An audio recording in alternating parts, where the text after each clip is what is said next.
ನಮಸ್ಕಾರ ವೀಕ್ಷಕರೇ, ಚತುಷ್ಪಥ ಅಪಘಾತ ವಿಶೇಷ ನೇರ ಪ್ರಸಾರ ಕಾರ್ಯಕ್ರಮಕ್ಕೆ ಸ್ವಾಗತ. ನಾನು ಗೌತಮ್ ಶೆಟ್ಟಿ. ಚತುಷ್ಪಥ ಅನ್ನುವಂತಹ ವಿಚಾರ ಎಲ್ರಿಗೂ ಕೂಡ ಗೊತ್ತಾಗಿ ಆಗಿರುತ್ತೆ. ಹೆದ್ದಾರಿಗೆ ಸಂಬಂಧಪಟ್ಟಂತಹ ವಿಚಾರ ಅನ್ನುವಂಥದ್ದು, ಹೆದ್ದಾರಿಗೆ ಸಂಬಂಧಪಟ್ಟಂತಹ ವಿಚಾರಗಳನ್ನ ಪ್ರತ್ಯೇಕವಾಗಿ ಹೇಳಬೇಕಾಗಿಲ್ಲ. ಕರಾವಳಿಗೆ ಸಂಬಂಧಪಟ್ಟ ಹಾಗೆ ಯಾವ ರೀತಿಯಲ್ಲಿ ಅದೆಷ್ಟು ಸುಸ್ಥಿತಿಯಲ್ಲಿ ಇದೆ ಅನ್ನುವಂಥದ್ದು ಎಲ್ರಿಗೂ ಕೂಡ ಗೊತ್ತಿರುವಂಥದ್ದು. ಪ್ರತಿನಿತ್ಯ ನಾವು ಈ ಬಗ್ಗೆ ವರದಿಗಳನ್ನ ನೋಡ್ತಾ ಇರ್ತೇವೆ.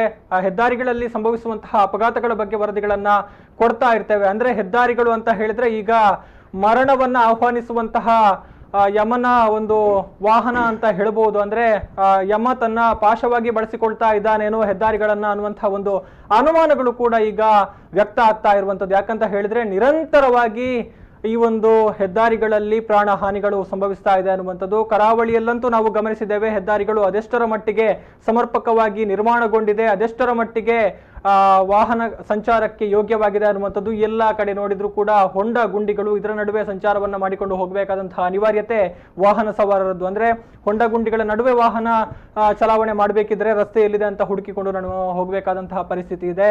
ಅದರ ಜೊತೆಗೆ ಕರಾವಳಿ ಮಾತ್ರ ಅಲ್ಲ, ಮಂಗಳೂರು ಭಾಗ ಮಾತ್ರ ಅಲ್ಲ, ಅತ್ತ ಕಡೆ ಕುಂದಾಪುರ, ಶಿರೂರು ವ್ಯಾಪ್ತಿಯಲ್ಲಿ ಕೂಡ ಅಂದ್ರೆ ಎಲ್ಲಿ ಎಲ್ಲ ಹೆದ್ದಾರಿ ಕಾಮಗಾರಿಗಳು ನಡೀತಾ ಇದೆಯೋ ಅಲ್ಲಿ ಎಲ್ಲಾ ಕಡೆಗಳಲ್ಲೂ ಕೂಡ ಇದೇ ರೀತಿಯ ಪರಿಸ್ಥಿತಿ ಅನ್ನುವಂಥದ್ದು. ಹಾಗಿದ್ರೆ ಜನತೆ ಕೇಳ್ತಾ ಇರುವಂತಹ ಪ್ರಶ್ನೆ, ಹೆದ್ದಾರಿ ಸಮಸ್ಯೆಗಳಿಗೆ ಕೊನೆಯೇ ಇಲ್ವಾ?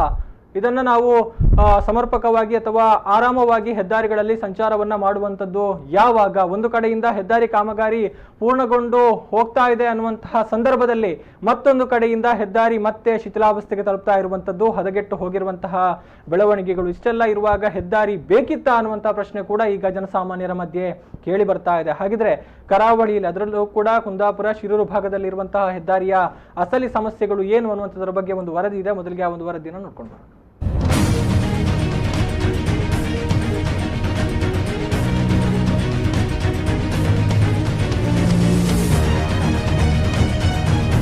ತಮ್ಮ ಊರಲ್ಲಂತೂ ಚತುಷ್ಪಥ ಹೆದ್ದಾರಿ ಹಾದು ಹೋಗ್ತದಲ್ಲ ಎಂದು ಯಾವುದೂ ತಕರಾರಿಲ್ಲದೆ ಖುಷಿಯಿಂದಲೇ ತಮ್ಮ ಜಾಗವನ್ನ ಬಿಟ್ಟುಕೊಟ್ಟು ಕರಾವಳಿಯ ಜನರು ಇದೀಗ ಸಂಕಷ್ಟಗಳನ್ನ ಎದುರಿಸುತ್ತಿದ್ದಾರೆ.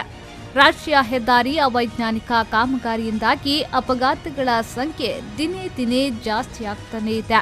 ಕಾಮಗಾರಿ ಗುತ್ತಿಗೆ ವಹಿಸಿಕೊಂಡ ಕಂಪನಿಗೆ ಎಚ್ಚರಿಕೆ ನೀಡಬೇಕಾದ ಸರ್ಕಾರ ಸತ್ತು ಹೋಗಿದೆಯಾ ಎಂಬ ಪ್ರಶ್ನೆ ಹಲವರಲ್ಲಿದೆ.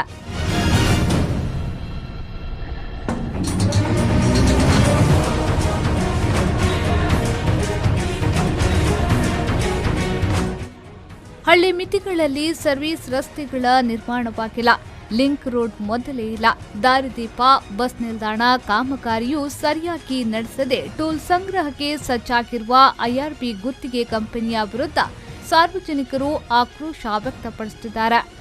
ಕುಂದಾಪುರದಿಂದ ಶಿರೂರು ತನಕದ ಹೆದ್ದಾರಿ ಕಾಮಗಾರಿ ಆಮೆಗತಿಯಲ್ಲಿ ಸಾಗುತ್ತಿದೆ. ಸರಿಯಾದ ಸೂಚನಾ ಫಲಕಗಳಿಲ್ಲದೆ ಅಲ್ಲಲ್ಲಿ ವಾಹನ ಸವಾರರು ಎಡವಿ ಬೀಳುತ್ತಿದ್ದಾರೆ. ಸರಿಯಾದ ಸರ್ವಿಸ್ ರಸ್ತೆಗಳಿಲ್ಲದೆ ದ್ವಿಚಕ್ರ ಮತ್ತು ಲಘು ವಾಹನ ಸವಾರರು ರಸ್ತೆಯ ವಿರುದ್ಧ ದಿಕ್ಕಿನಲ್ಲೇ ಡಿವೈಡರ್ ನಡುವಿನ ಸಂದಿಯಲ್ಲಿ ವಾಹನ ಚಲಾಯಿಸಿಕೊಂಡು ಬರುವ ಪರಿಪಾಠ ಬೆಳೆಸಿಕೊಂಡಿದ್ದಾರೆ.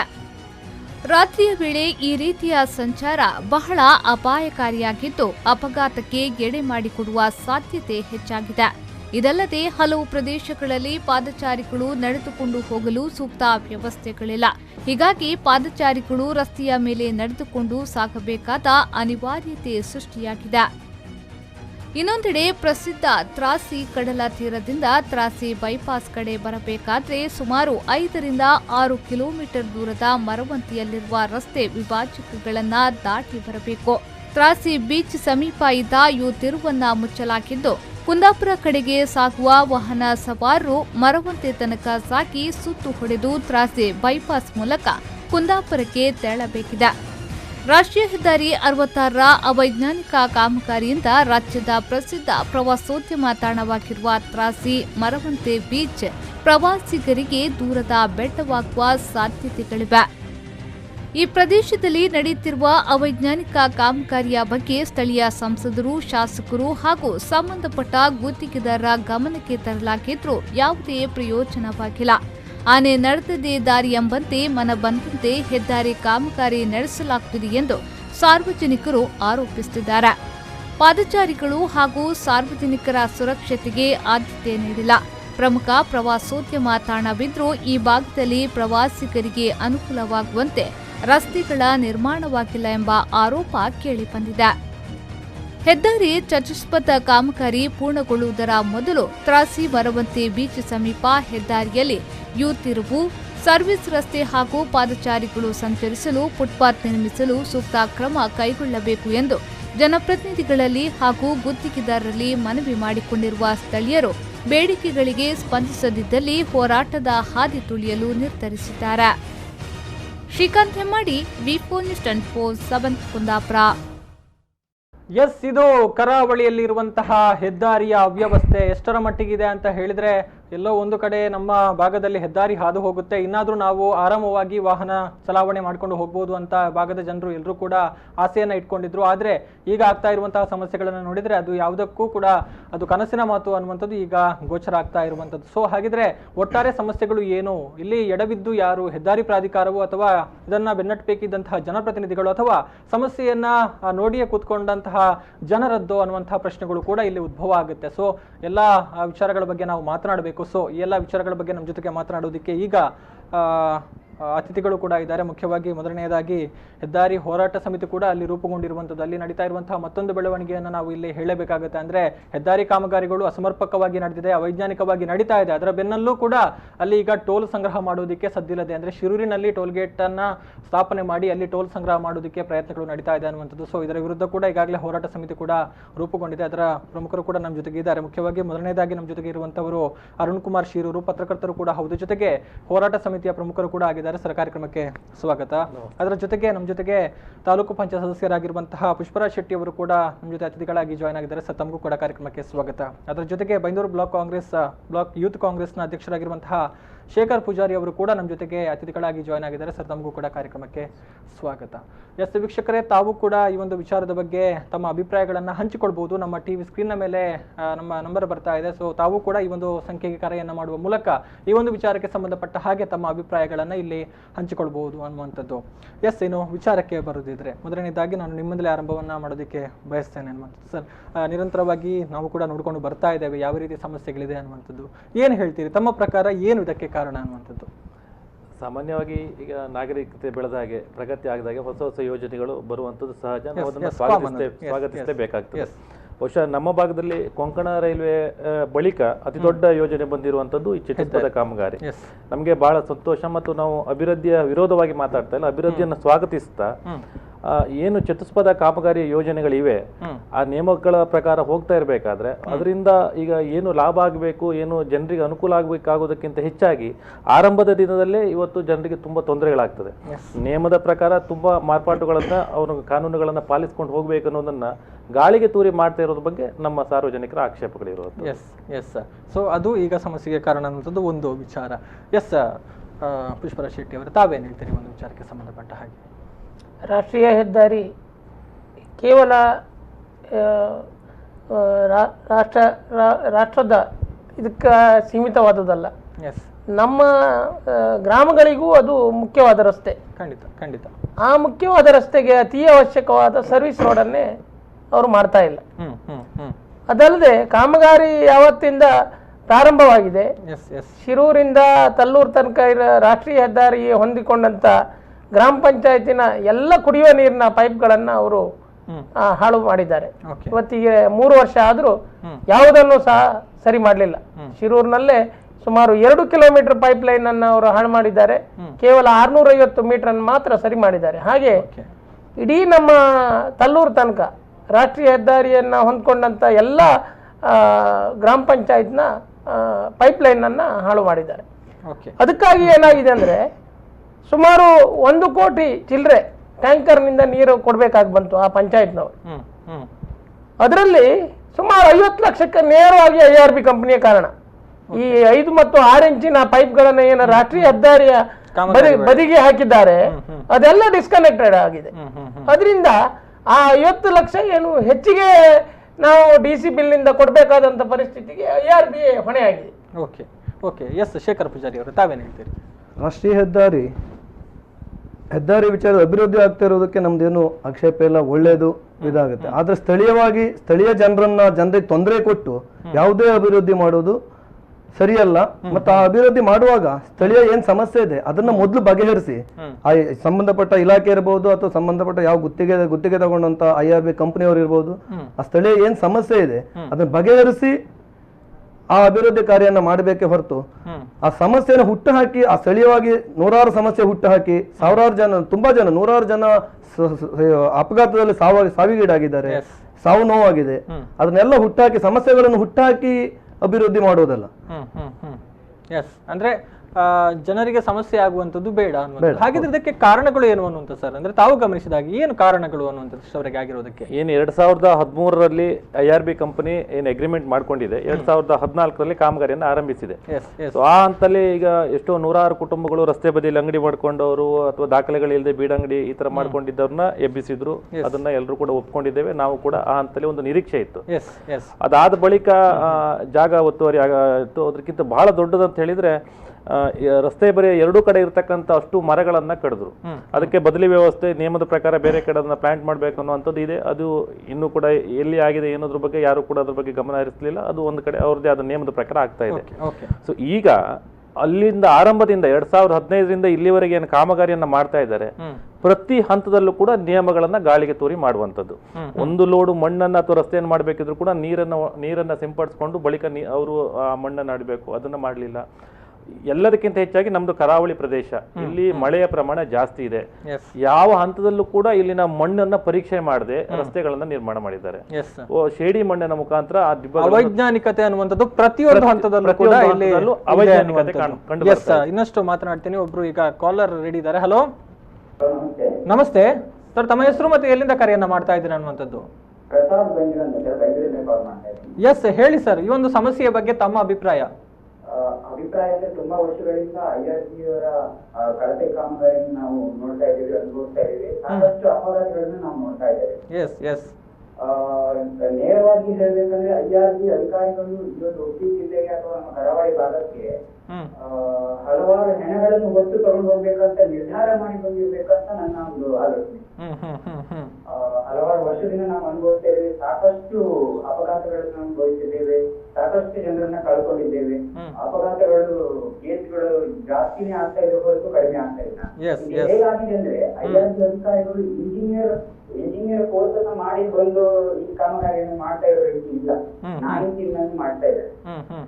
ಸೊ ಇನ್ನೊಂದು ಅನುಮಾನ ಏನಂದ್ರೆ IRB ಅಧಿಕಾರಿಗಳು ಮತ್ತೆ ನಮ್ಮ ಏನು ನಾಯಕರುಗಳಿಗೂ ಅಥವಾ ಕೆಲವೊಂದು ಕಟ್ಟಡ ಮಾಲೀಕರಿಗೂ ಸಮಥಿಂಗ್ ನಡೆದು ಅವರಿಗೆ ಕೆಲವೊಂದು ರೋಡ್ ಸೈಡ್ ಇರುವ ಕಟ್ಟಡ ಮಾಲೀಕರಿಗೆ ಏನು ತೊಂದರೆ ಆಗ್ಬೋದು ಅನ್ನುವಂತ ಒಂದು ಇದು ತಗೊಂಡು ಸಮಥಿಂಗ್ ಮಾಡ್ಕೊಂಡು ದುಡ್ಡು ತಗೊಂಡು ಈ ರೀತಿಯಾಗಿ ಮಾಡ್ತಾ ಇದ್ದಾರೆ ಅಂತ ನಮ್ಗೆ ಜನರಲ್ಲಿ ಅನುಮಾನ ಮೂಡ್ತಾ ಇದೆ. ಇಲ್ಲ ಅಂದ್ರೆ ಈಗಾಗಲೇ ಸಾಧ್ಯನೇ ಇಲ್ಲ, ಹೇಳಲಿಕ್ಕೆ ಬೇಜಾರಾಗುತ್ತೆ. ಬಂದು ಗಮನಿಸಿ ನೋಡಿ, ಅಲ್ಲಿ ಸರ್ಕಲ್ಗಳು 4 ಕಡೆ ಓಪನ್, ದಿನಕ್ಕೆ 4 ಜನ ಬೀಳೋದು, ಸಾಯೋದು ಹೇಳಿ ನಮ್ಮ ನಾಯಕರುಗಳಿಗೂ ಹೇಳ್ಸಾಕಾಯ್ತು, ಎಲ್ಲರಿಗೂ ಹೇಳ್ಸಾಕಾಯ್ತು. ಇದ್ರ ಬಗ್ಗೆ ಪ್ರತಿಕ್ರಿಯೆ ಯಾರು ಕೊಡ್ತಾರೆ ಅನ್ನೋದಕ್ಕಿಂತ ಇದರಲ್ಲಿ ಸಮಥಿಂಗ್ ಅಂತೂ ಏನಾದ್ರು ನಡೀತಾನೆ ಇದೆ. ದುಡ್ಡು ತಗೊಂಡು ಬರ್ತಾ ಇದ್ದಾರೆ. ಇಲ್ಲಿ IRB ಅವರು ಕರಾವಳಿ ಭಾಗದ ಹೆಣ ಹೊತ್ಕೊಂಡು ಹೋಗ್ಬೇಕಂತ ನಿರ್ಧಾರ ಮಾಡಿ ಬಂದಿದ್ದಾರೆ. ಜೊತೆ ಇಲ್ಲಿ ರಸ್ತೆಗಳು ಮಾಡ್ಲಿಕ್ಕೋಸ್ಕರ ಬಂದಿಲ್ಲ ಅವರು. ಈ ಕಾಮಗಾರಿಯನ್ನು ಮಾಡೋದ್ ಬಿಟ್ಟು ಎಲ್ಲಾದ್ರೂ ಹೆಣ ಹೊರಲಿಕ್ಕೆ ಹೋಗೋದು ಸಮ ಅಂತ ನಾನು ಇವಾಗಲೇ ನೇರವಾಗಿ ಹೇಳ್ತಾ ಇದ್ದೀನಿ. ಎಸ್, ಧನ್ಯವಾದಗಳು ಪ್ರಸಾದ್ ಅವರೇ ಕರೆಯನ್ನ ಮಾಡಿದಕ್ಕಾಗಿ, ಜೊತೆಗೆ ತಮ್ಮ ಅಭಿಪ್ರಾಯಗಳನ್ನ ಹಂಚಿಕೊಂಡದಕ್ಕಾಗಿ. ಎಸ್, ಮಾತನಾಡ್ತಾ ಇದ್ವಿ, ಅವರು ಕೂಡ ಅನುಮಾನಗಳನ್ನ ವ್ಯಕ್ತಪಡಿಸ್ತಾ ಇದ್ದಾರೆ ಅನ್ನೋದು. ಎಸ್, ಹೇಳಿ. ಅದೇ ಪ್ರಸಾದ್ ಅವರು ಹೇಳಿದಾಗ ಅವರು ಕೂಡ ತುಂಬಾ ಟೈಮಿಂದ ಸೋಷಿಯಲ್ ಮೀಡಿಯಾ ಮತ್ತು ನಮ್ಮ ಎಡ್ತ್ರೆ ಜಂಕ್ಷನ್ ಅಲ್ಲಿ ಬಹಳ ಅವರು ಆ ಮೊದಲಿಂದ ಹೋರಾಟ ಮಾಡ್ತಾ ಇದ್ರು. ಅವರ ಮಾತನ್ನು ಕೇಳಿದಾಗ ಎಷ್ಟೊಂದು ಆಕ್ರೋಶ ಇದೆ ಅನ್ನೋದನ್ನ ಸ್ಪಷ್ಟವಾಗಿ ನಮ್ಗೆ ಗೊತ್ತಾಗ್ತಾ ಇದೆ. ಯಾಕಂತ ಹೇಳಿದ್ರೆ ಅವರ ಇಂಜಿನಿಯರ್ಸ್ ಏನಿದ್ದಾರೆ, ಈಗ ನಮ್ಮ 2 ಜಿಲ್ಲೆಗಳಲ್ಲಿ ಇಂಜಿನಿಯರ್ಗಳನ್ನ ಓದುವಂತ 16 ಕಾಲೇಜ್ಗಳಿವೆ. ಏನು ಉತ್ತರ ಭಾರತದ ಇಂಜಿನಿಯರ್ಗಳು ನಮ್ಮ ಭೂಮಿಯಲ್ಲಿ ಏನು ಅವ್ರೇನು ಪ್ಲಾನ್ ಮಾಡಿದ್ದಾರೆ ಅತ್ಯಂತ ಅವೈಜ್ಞಾನಿಕವಾಗಿರುವಂತದ್ದು. ಎಡ್ತ್ರೆ ಅಂತ ಜಂಕ್ಷನ್ ದಕ್ಷಿಣ ಭಾರತದ ಅತ್ಯಂತ ಪ್ರಸಿದ್ಧ ಒಂದು ತೀರ್ಥಕ್ಷೇತ್ರ ಕೊಲ್ಲೂರು ಇದೆ. ಸೊ ಅಲ್ಲಿಗೆ ದಿನಂಪ್ರತಿ ನೂರಾರು ಸಾವಿರಾರು ವಾಹನಗಳು ಬರ್ತದೆ. ಅಲ್ಲೇ ಪಕ್ಕದಲ್ಲಿ ಬೈಂದೂರು ನಮ್ಮ ಹೊಸ ಬಸ್ ನಿಲ್ದಾಣ ಇದೆ. ಇದು ಎರಡೂ ಕಡೆ ಕೂಡ ತಾವೊಮ್ಮೆ ಬಂದು ನೋಡಿದ್ರೆ ಗೊತ್ತಾಗ್ತದೆ, ಜೀವವನ್ನ ಕೈಯಲ್ಲಿ ಇಟ್ಕೊಂಡು ಹೋಗ್ಬೇಕಂತ ಪರಿಸ್ಥಿತಿ. ಹಾಗಿದ್ರೆ ಜನರ ಜೀವಗಳಿಗೆ ಬೆಲೆ ಇಲ್ವಾ? ಅಥವಾ ಇದನ್ನ ಯಾರಿಗೆ ಹೇಳ್ಬೇಕು? ನಾವು ಅಧಿಕಾರಿಗಳಿಗೆ ಹೇಳಿದ್ರೆ ಅವರು ಬೇರೆ ಬೇರೆ ರೀತಿ ಹೋರಾಟ, ನಾವು ಸಾಮಾನ್ಯವಾಗಿ ಜನಪ್ರತಿನಿಧಿಗಳು ಅಥವಾ ಮಾಧ್ಯಮ ಕ್ಷೇತ್ರದಲ್ಲಿ ನಾವು ಹೋರಾಡಬಹುದು. ಆದ್ರೆ ಒಬ್ಬ ಸಾಮಾನ್ಯ ಜನರು ಈ ಕಷ್ಟವನ್ನ ಯಾರು ಹೇಳಿಕೊಳ್ಬೇಕು ಇದು ಸಮಸ್ಯೆ ಆಗಿರೋದು. ಎಸ್ ಇನ್ನಷ್ಟು ಮಾತನಾಡ್ತೀನಿ. ಇನ್ನು ಹಲವಾರು ಪ್ರಶ್ನೆಗಳಿದೆ, ಎಲ್ಲದಕ್ಕೂ ಉತ್ತರವನ್ನು ಪಡ್ಕೊಳ್ತೀನಿ ಒಂದು ಸಣ್ಣ ವಿರಾಮದ ಬಳಿಕ. ಎಸ್ ವೀಕ್ಷಕರೇ, ವಿಶೇಷ ನೇರ ಪ್ರಸಾರ ಕಾರ್ಯಕ್ರಮ ಮುಂದುವರಿಯುತ್ತೆ ಒಂದು ಸಣ್ಣ ವಿರಾಮದ ನಂತರ.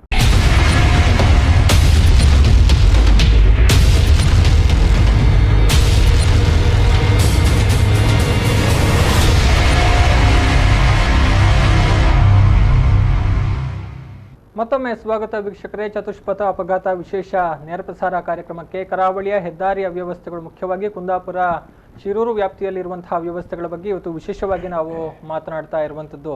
ನಮ್ಮ ಜೊತೆಗೆ ಮಾತನಾಡೋದಕ್ಕೆ ಅತಿಥಿಗಳಿದ್ದಾರೆ. ಮತ್ತೊಮ್ಮೆ ಅತಿಥಿಗಳನ್ನ ಸ್ವಾಗತ ಮಾಡ್ತಾ ಇದ್ದೇನೆ. ಎಸ್ ಪುಷ್ಪರಾಜ್ ಶೆಟ್ಟಿ ಅವರೇ, ತಾವು ಈಗಾಗಲೇ ಹೇಳಿದ್ರಿ, ಅಂದ್ರೆ ಜನರಿಗೆ ತೊಂದರೆಯಾಗುವಂತಹ ಕಾಮಗಾರಿಗಳು ನಡೆಯುವಂಥದ್ದಕ್ಕೆ ನಮ್ಮ ವಿರೋಧಗಳು ಇದೆ, ಅಂದ್ರೆ ಆ ರೀತಿ ಮಾಡುವಂಥದ್ದು ಸರಿಯಲ್ಲ ಅನ್ನುವಂಥದ್ದು. ಆದ್ರೆ ಇಲ್ಲಿ ನಾವು ಗಮನಿಸಿದ್ರೆ ಜನರು ನಿರಂತರವಾಗಿ ಸಮಸ್ಯೆಗಳನ್ನು ಅನುಭವಿಸಿಕೊಂಡು ಬರ್ತಾ ಇದ್ದಾರೆ. ಅಂದ್ರೆ ಇವರಿಗೆ ನಡೆದಿರುವಂತಹ ಸುಮಾರು ಕೆಲವೇ ವರ್ಷಗಳ ಅವಧಿಯಲ್ಲಿ ನಡೆದಿರುವಂತಹ ಅಪಘಾತಗಳು 16ಕ್ಕೂ ಅಧಿಕ ಮಂದಿ ತಮ್ಮ ಪ್ರಾಣವನ್ನು ಕಳ್ಕೊಂಡಿದ್ದಾರೆ. ಅಂದ್ರೆ ಬಹುತೇಕ ಇದೆಲ್ಲದಕ್ಕೂ ಕೂಡ ಅವೈಜ್ಞಾನಿಕತೆಯೇ ಕಾರಣ ಅನ್ನುವಂತಹ ಆರೋಪಗಳು ಸಾರ್ವಜನಿಕ ವಲಯದಲ್ಲಿ ಕೇಳಿ ಬರ್ತಾ ಇರುವಂಥದ್ದು. ಅವೈಜ್ಞಾನಿಕತೆಯ ಬಗ್ಗೆ ಮಾತನಾಡೋದಿದ್ರೆ, ಅವೈಜ್ಞಾನಿಕ ಅಂದ್ರೆ ಶಿರೂರು ಪೇಟೆಯಲ್ಲಿ ಒಂದು ಬ್ರಿಡ್ಜ್ ಇದೆ. ಅವಾಗ ಗ್ಯಾಮನ್ ಇಂಡಿಯಾದವರು ಯಾವಾಗಲೂ ಮಾಡಿದಂತ ಬ್ರಿಡ್ಜ್ ಇವತ್ತು ಬಹಳ ಸುವ್ಯವಸ್ಥೆಯಲ್ಲಿದೆ. ಒಂದು ಲೈನಿಗೆ ಅದನ್ನ ಬಳಸ್ಕೊಳ್ತಾ ಇದ್ದಾರೆ IRB ಈ ರೋಡಿಗೂ. ಆದ್ರೆ ಇವರು ಹೊಸದಾಗಿ ಅದರ ಪಕ್ಕದಲ್ಲಿ ಮಾಡ್ತಕ್ಕಂಥ ಬ್ರಿಡ್ಜ್ ಮೊದಲಿನ ಬ್ರಿಡ್ಜ್ಗಿಂತ ಕಡಿಮೆ ಎತ್ತರದಲ್ಲಿ. ಆಮೇಲೆ ಇವ್ರದ್ದೆಲ್ಲ ಟೆಕ್ನಿಕಲ್ ಪ್ರಾಬ್ಲಮ್ ಎಲ್ಲ ತಿಳಿದು ಬೇರೆ ಅಧಿಕಾರಿಗಳಿಂದ ಚರ್ಚೆ ಮಾಡಿ ನನಗೆ ತಿಳಿದ ಹಾಗೆ ಸಿವಿಲ್ ಮೆಥಡ್ ನಲ್ಲಿ ಆ ಮೆಥಡ್ ಇರ್ಲಿಕ್ಕೆ ಸಾಧ್ಯ ಇಲ್ಲ. ಬ್ರಿಡ್ಜ್ ಮೇಲೆ ಮಣ್ಣನ್ನ 3 ಫೀಟ್ ಮಣ್ಣನ್ನ ಹಾಕಿ ಅದ್ರ ಮೇಲೆ ಮೆಟ್ಲಿಂಗ್ ಮಾಡಿ ಡಾಂಬರ್ ಮಾಡಿದ್ದಾರೆ. ಇದು ನೀವು ಯಾವ್ದಾದ್ರು ಫೋನ್ ಕರೆ ಮೂಲಕ ಯಾವ್ದೇ ಇಂಜಿನಿಯರಿಂಗ್ ಕೇಳಿದಿರೋ ಗೊತ್ತಾಗ್ಬೋದು.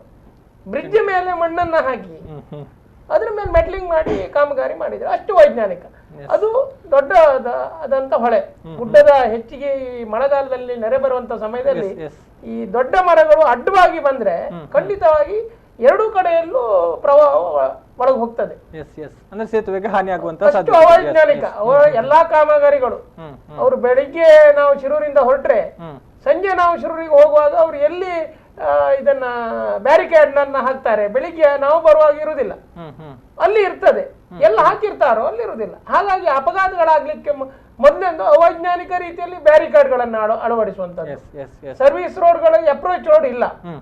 ಇವತ್ತು ನಾವು ಈಚೆಗೆ ಯಾವುದು ನವಯುಗನ್ನ ನೋಡಿದವಾಗ ಅವರು ಟೋಲ್ ಸಂಗ್ರಹಣೆಗಿಂತ ಮೊದಲೇ ಎಲ್ಲಾ ಅಪ್ರೋಚ್ ಗಳನ್ನ, ಯಾಕಂದ್ರೆ ನ್ಯಾಷನಲ್ ಅಥಾರಿಟಿ ಆಫ್ ಇಂಡಿಯಾ ಅದರಲ್ಲೇ ಇದೆ, 30 ಮೀಟರ್ ಅಪ್ರೋಚ್ ರೋಡ್ಗಳನ್ನ ಮಾಡಬೇಕು, ಎಲ್ಲ ಲಿಂಕ್ ರೋಡ್ಗಳಿಗೆ ಅಪ್ರೋಚ್ ಗಳನ್ನ ಮಾಡಬೇಕು, NHಗೆ ನೇರವಾಗಿ ವಾಹನಗಳನ್ನು ನುಗ್ಗದ ಹಾಗೆ ಹಂಪನ್ನು ಅಳವಡಿಸಬೇಕು ಎನ್ನುವಂಥದ್ದಿದೆ. ಇವತ್ತಿನವರೆಗೆ ನಮ್ಮ ಶಿರೂರು ಹೋರಾಟ ಸಮಿತಿಯ ಒತ್ತಾಯದ ಮೇರೆಗೆ ಒಂದು ರೋಡನ್ನ ನಾವು ಮಾಡ್ಕೊಂಡಿದ್ದೀವಿ ಬಿಟ್ರೆ ಎಲ್ಲೂ ಅವರು ಅಪ್ರೋಚ್ ರೋಡ್ಗಳನ್ನ ಮಾಡಲಿಲ್ಲ. ನಮ್ಮ ಈ ಶಿರೂರು ಗ್ರಾಮದಲ್ಲೇ 2.5 ಕಿಲೋಮೀಟರ್ ಸ್ಟ್ರೀಟ್ ಲೈಟ್ ಇದ್ದಿತ್ತು, ಪಂಚಾಯತ್ ಅಳವಡಿಸಿದ್ದು ಪಂಚಾಯತ್ ಹಣದಿಂದ, ಅದನ್ನ ತೆರವುಗೊಳಿಸಿದ್ದಾರೆ. ಈಗ ಯಾವುದೇ ಸ್ಟ್ರೀಟ್ ಲೈಟ್ ಅನ್ನ ಹಾಕ್ಲಿಲ್ಲ. ಈ ರೀತಿಯ ಹಲವಾರು ಸಮಸ್ಯೆಗಳು, ಅಂದ್ರೆ ಬಹುಶಃ ಸರ್ವಿಸ್ ರೋಡ್ ನಲ್ಲೇ ಸಾಗುವಂತ ಒಂದು ಸನ್ನಿವೇಶಗಳು ಕಂಡು ಬಂದ್ರೆ ಅದು ಕುಂದಾಪುರದಲ್ಲಿ ಮಾತ್ರ ಅನ್ನುವಂಥದ್ದು. ಆ ಭಾಗಕ್ಕೆ ಸಂಬಂಧಪಟ್ಟ ಹಾಗೆ ಕೇವಲ ಈ ರೋಡಿಗೆ ಸಂಬಂಧಪಟ್ಟ ಹಾಗೆ ಅಲ್ಲ, ಏನು ಒತ್ತಿರಣೆ ಗುಡ್ಡದಿಂದ ಮಣ್ಣನ್ನು ತೆರವುಗೊಳಿಸುವಾಗ ಪಡೂರಿ ಗ್ರಾಮದ ಮತ್ತು ಶಿರೂರು ಗ್ರಾಮದ ಅರ್ಧ ಭಾಗಕ್ಕೆ ಕೃಷಿಗೆ ಇವರ ಶೇಡಿ ಮಣ್ಣಿನ ಇದು ಇಡೀ ಹೊಳೆ ತುಂಬಿ ಹೋಗಿದೆ. 2 ವರ್ಷದಿಂದಲೂ ಮಳೆಗಾಲ ಬರುವುದ್ರೊಳಗೆ ತೆಗೆದುಕೊಡ್ತೇವೆ ಎನ್ನುವಂಥದ್ದನ್ನ ನಮಗೆ ಭರವಸೆ ಕೊಡುವಂತದ್ದು.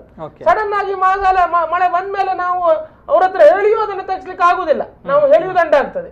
2 ವರ್ಷದಿಂದ ಅದೇ ರೀತಿ ಮಾಡ್ತಾ ಇದ್ದಾರೆ.